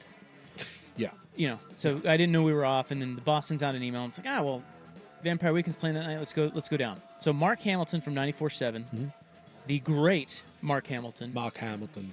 It was a terrible British accent on my He part. is from London. Sorry. Or actually, I don't know if he's from London. He's from England. Yeah. He got us 2 tickets. Well, we get there and we go to the will call, and he got him through the tour manager. He knows the tour manager of Vampire Weekend. So there was a little bit of a quick email exchange from the tour manager. His name's Michael. Great dude. Cool. And he's like, hey, man, we got you set up. Go to will call. Okay. So I go to will call, and we get these tickets, and there's 2 lawn seats because it's just lawn there, right? Yeah. And then in there's 2 red stickers that say Vampire Weekend, and we're asking people, we're like, what are these? What does this do? Well, and the lady calls another lady on the radio, and then another lady comes over, and then a third lady comes over, and then a fourth lady comes over, and they're like, oh, somebody finally knows what the hell's going on. She's like, those are backstage passes. Okay. And so the guy, Michael, the tour manager, hooked us up. Oh. So you got to go back. So we got to go backstage. Now, did you go backstage or did you go backstage? Well, I don't think... As a matter of fact, I was just talking to a listener. I ran into one of our fine listeners at the show who called me Isachi. He yelled at me, Isachi, from across the lawn there. And Isachi. He even bought me a drink. And he was saying, you didn't really go backstage like Souk goes backstage. You know, because like you hang with Metallica. Yeah, sometimes. But this was not. Like I did not meet the band. Okay. But I do have a pretty cool video. I have several cool videos from backstage. One of the coolest, I thought it was a cool video, is I went back there. My wife and I were kind of going back and forth from backstage to out on the lawn. One, you could drink on the lawn, no drinks backstage. Yeah. And 2, it was really kind of weird because there was really no one backstage besides the staff, or people, the techs and everything. Okay. So it was kind of odd. It was an odd show for them, I think, and I think the reason this guy was able to just give us backstage passes is because out in Bend, they're an East Coast band. Yeah. And so the women that we were talking to, they were like, yeah, you'll see other people back there. Just make sure you wear the sticker, and they'll show you'll see what to do once you get back there. Well, we didn't, because there was no one there. And I think it's just because that's such an off the beaten path show. They didn't have any friends, No, family. they don't have friends and family here. They're Sure. in Bend. They were just in Vancouver, BC the night before, so it's a real quick in and out for them. Totally makes sense. And so I think that's why we were able to get backstage passes. Dude, we were the only 2 people back there, besides one other guy who's the bass tech for Fish. All right. He was back there. He was into it. Super nice guy. He used to work for Vampire Weekend. Now he works for Fish. He came up from Ventura, California to see the show, and he was just standing around by himself. And so I got to talking to him. At any rate, Nurse Nice was very uncomfortable being back there. She did not like it. She's like, this is weird. I feel in the way. Yeah. Which we weren't. But, you just kind of stand to the side. I think it's super cool to see how things operate from back there. I think it's awesome. Yes. And no, we did not have dressing room passes. Yeah. Well, no one has those. Like, that's a whole I think some people do. I think friends and if family. friends and family, but they say it specifically said you can't go there. Yeah. And of course we wouldn't go there anyway. No. I mean, that'd be weird. Yes. I'd be like, hey, Hey, everybody. Ezra, what's up, bro? You like sports or? Sticking my head in it. Just want to say, hey, have a great show. Sounds like a good best friend opportunity. At any rate, I did stroll around back there just to see how it all works, because I find it all fascinating. There's Yes. the tour buses, there's 5 buses, there's 10 trucks. It's a huge operation. The guy from Fish said they have 80 people that travel with that band. 80. Yeah. This looked like about 20 to 25, much smaller. Yeah, much smaller. So I go back to the I'm walking around seeing how they set everything up, and the big crew dining area is a big thing. And then the out at Hayden Homes Amphitheater in Bend, they have the little trailers that are the guys' dressing rooms. Sure. Each of them have their own. There's like 4 trailers. I would imagine they're all in their own, particularly if they have family in town or whatever. So I walk out. I'm walking over there by myself. I mean, there is no. It's a ghost town, dude.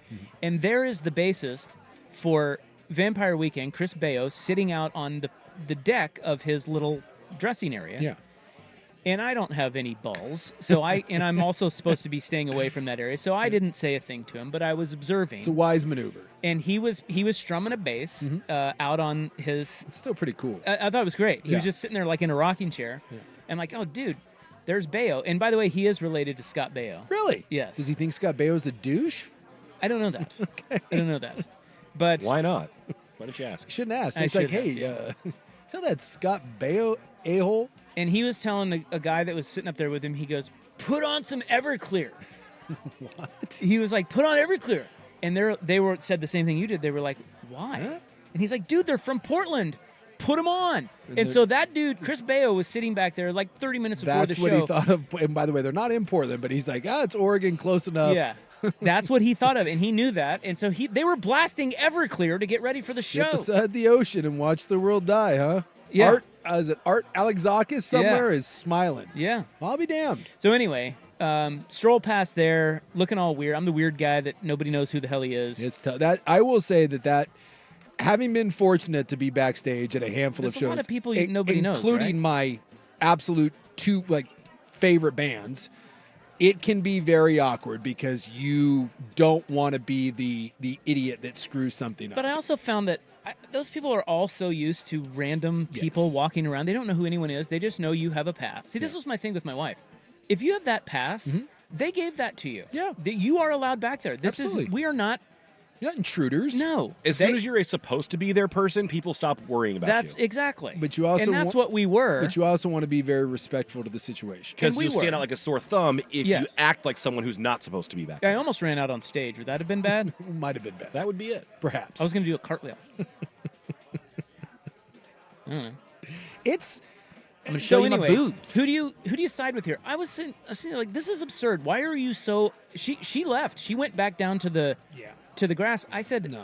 This is great. I No. want to see every bit of this. I want to watch the band. I want to see what they do when they come out. I want to see what they do at the encore. I want to see it all.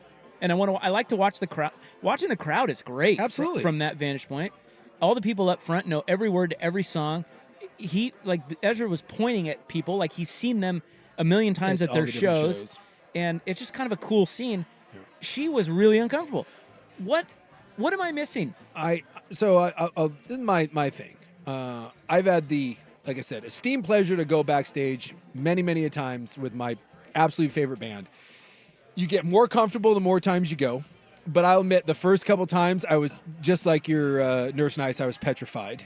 It was double because not only did I not want to embarrass myself in front of the band, I also didn't want to embarrass one of my dear friends who was the reason why I was back Well, there. what would you have? I mean, you're not going to embarrass you.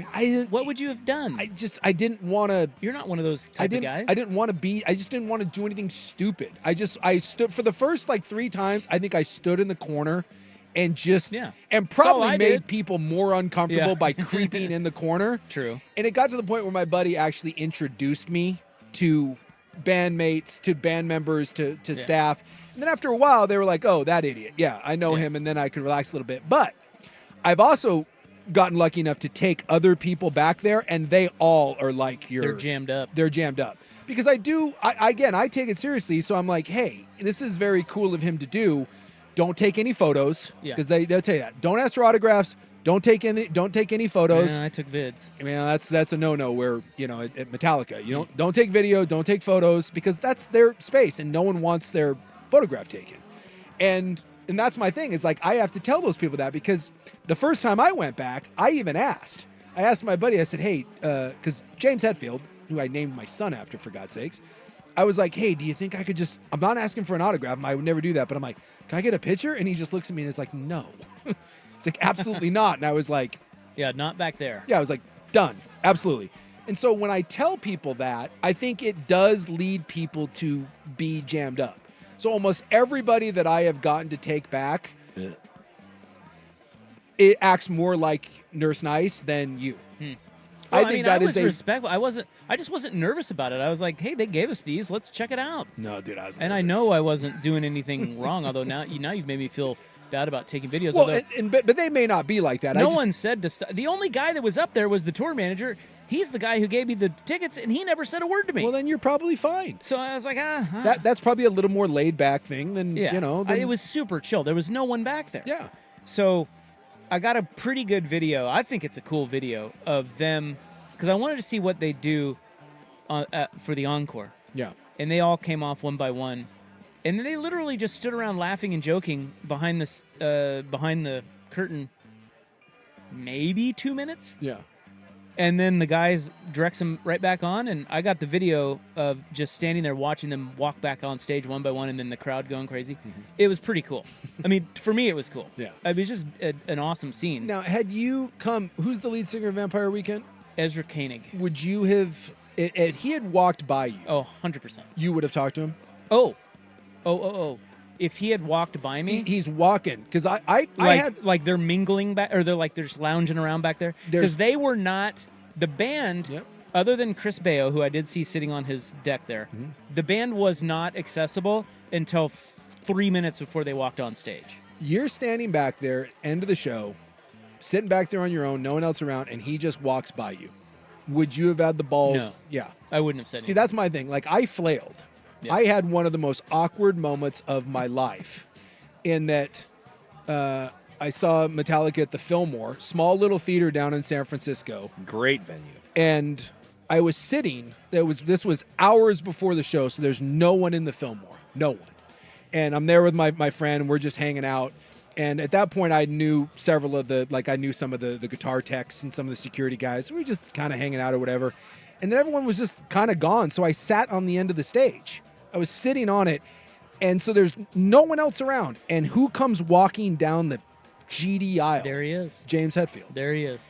And You're like, this is my moment. And I had met him a couple times, but with my friend. Yeah.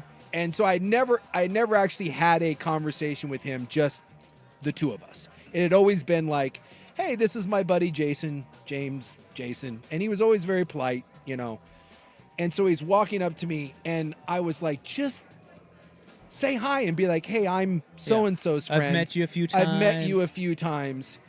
And I realize as he gets closer, I'm just staring at him, right? Because I'm trying to build up the guts to say something. And he gets within like 2 feet of me, and he almost stops as if he thinks I'm going to say something. Oh. Right? Like he's giving me the opportunity. And even in my head, I'm like, just say hello. And I think I went like this. Hey. And he just looked at me and was like, he just had that weird, awkward look and then just walked past. And I guarantee he went up to my friend and was like, dude, what is with your dumbass buddy? And my friend just laughed. He thinks it's great that I just act. And I was like, oh my God, I wanted to just die. There's two schools of thought. One is, and I don't get jammed up, but in that moment, I totally flailed. The first school of thought is, when given that situation, those guys may just like to be treated normally. Yes. And they do. And they think it's weird if you don't say something. Exactly. Because it's not like it's a big event with a bunch of people. It's just you sitting there, and And so there's that line of thinking and that it doesn't matter, you still it would flail. be weird if you didn't say something Yes. because you're just being a jerk because he's just a regular dude. Well, and the person with that access isn't expected to act all fanboy. They're expected to act normal. That's true. And that's the other way to think about it is that is their space where they're not on, they're not performing, they're behind the scenes, they're not expecting and not wanting people to come up to them in any way in that moment. So I don't know which it is. I would side with the latter. I don't think I would have said anything All to I him. know is my buddy started laughing at me. He goes, why didn't you just say hi? And I was like, I don't know. Because I'm nervous. Exactly. It's nervous. But then, like, no. And then other times I've handled it better. But, like, you can't predict, I'm defensive of Nurse Nice. You just can't predict the anxiety that you're going to have in that moment. You know, I'd met him a handful of times, and I still, in that moment, one-on-one, he's just smoking a cigar, and I flail with an awkward stare and a... See, I think those guys are pretty adept at... And it was curious to me that you said Hetfield actually looked at you and almost stopped as if you were going to say something. Yeah. Because I think those guys are all really adept at not making eye contact. Yeah. Like, they know how to avoid you without... I honestly think at that point, because like there was the only people in the theater at that point were the direct people with the band. And I think he knew who I was with. And so I think it was one of those like, oh yeah, hey. And I just completely crapped the bed. Anxiety's a hell of a thing, man. You never know when it's going to creep up. Well, look. And then the other time, like you find yourself, I was sitting backstage, and next thing I know, I turn and Flea's sitting next to me, and he's passing me a doobie. Well, now he's easier to approach. Fantastic. Well, he approached me. Yeah, because he's like he goes to hand you one, and you're like, what? And next thing you know, like that's so comfortable. But you know, it's you never know. You can't control anxiety. I know we got to go, but one last thing. Listen, I don't care if it's Ezra Koenig or James Hetfield or whoever it is. The conversation is not going to be good. No. I don't know what to say, so I'm not going to say anything at all. I think it would be cool to hang out with Ezra, but do you have one thing in common no, to talk about? A single thing. Yeah. I don't. Unless you know about that ahead of time, what are you going to say? Exactly. So I'm just going to shut up and watch you watch your every move. Like a lurking creep in the corner. I go with football because Hetfield's a big football guy. Yeah.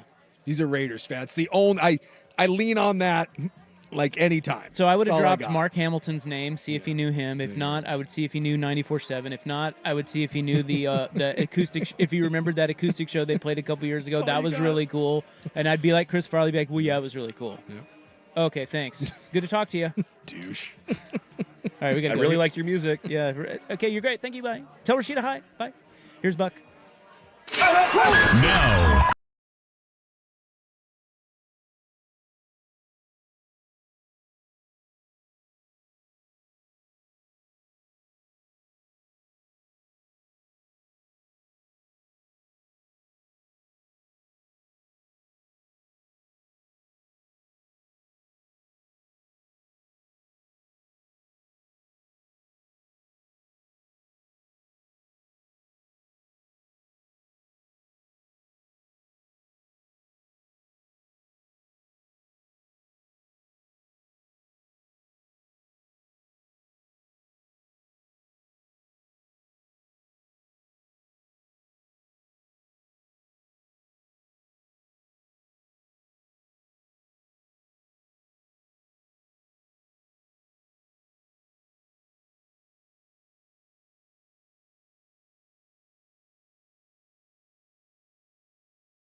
Andrew Nemec in there. He will be on next. Yeah.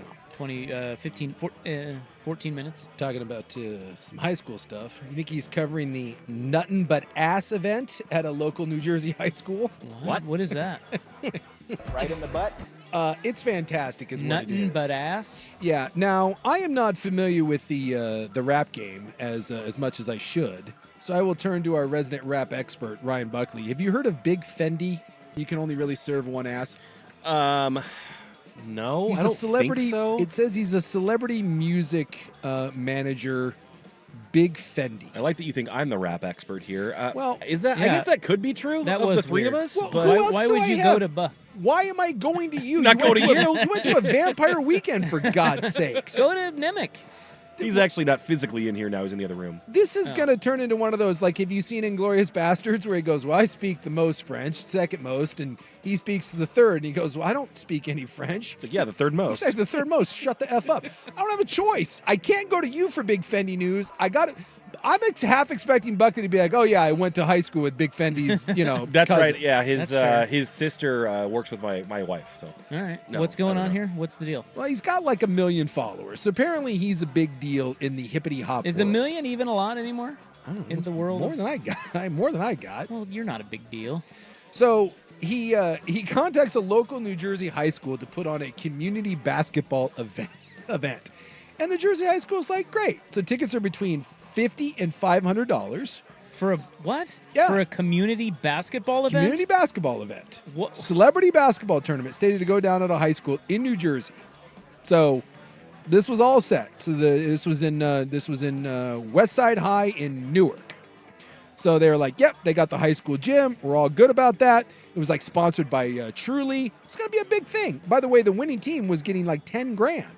So this was like Big Fendi brings some heat. He's probably going to have some fairly decent artists there. And again, $10,000 for the first prize. Going to be pretty good. Problem is, no one at the high school bothered to look into what the tournament was. I kid you not. The tournament is indeed called Nuttin, Nuttin, but as AZZ. So what is? And brother, you need to look up the logo and the promo video for the tournament Nuttin' But Ass. It is amazing. It is the biggest, thickest girls you can ever think of wearing nothing. They're wearing, I don't even know if those are thongs. I don't know if you can call that thongs. I have no idea. But they shot a promo video for it, which is basically attuned to softcore porn. They canceled it. Inside the New Jersey high school. Inside the school. Needless to say, people at the New Jersey school and the school district not happy. Not happy. Well, they didn't let him play. They canceled it. And Big Fendi, which is a shame. Big Fendi says he released a statement and a video. He said, "I deeply apologize." He said the content of this video you knew nothing about. He's talking about the Jersey people, and he says we were doing the event and things went a little left and got out of control. I take full responsibility for that, and because you guys had no knowledge and what these girls would be wearing. I take full responsibility. He also said he sorry to the parents and students who might have been affected by the footage, and that the tournament will be rescheduled and moved to a different location. Basically, a press release that says, "My bad." He knew what he was doing. How awesome would it be if you showed up at your local high school? If you showed up at where did you go? Salina Central. Can you imagine? Home of the Mustangs. You imagine showing up to Salina Central. You're like, hey, Mom, there's a community basketball event. Can we go to it? And you show up, and it is the Nuttin' But Ass tournament. And those fine ladies, scholar athletes, come walking. There's no walking there. Bouncing out onto the court and begin to do that. I'd be all about it. Yeah. I'm a little upset that this is going on in New Jersey, and I would like to offer up maybe some local schools around here if Big Fendi is looking to do a West Coast version of the Nuttin' But Ass tournament. The promo. If you don't know, please just do yourself a favor and look up the promo video that they did, because it's Look, I'm going to say that's Scorsese level work. And by the way, the team playing is the NBA baddies. Nothing but ass baddies. That's the team. I love it. The tournament is these girls playing each other. It's a forward thinker. Big, what's his name? Big Baddie? Big Fendi. Big Fendi. All right, we got to wrap it up. We'll do that next on The Fan.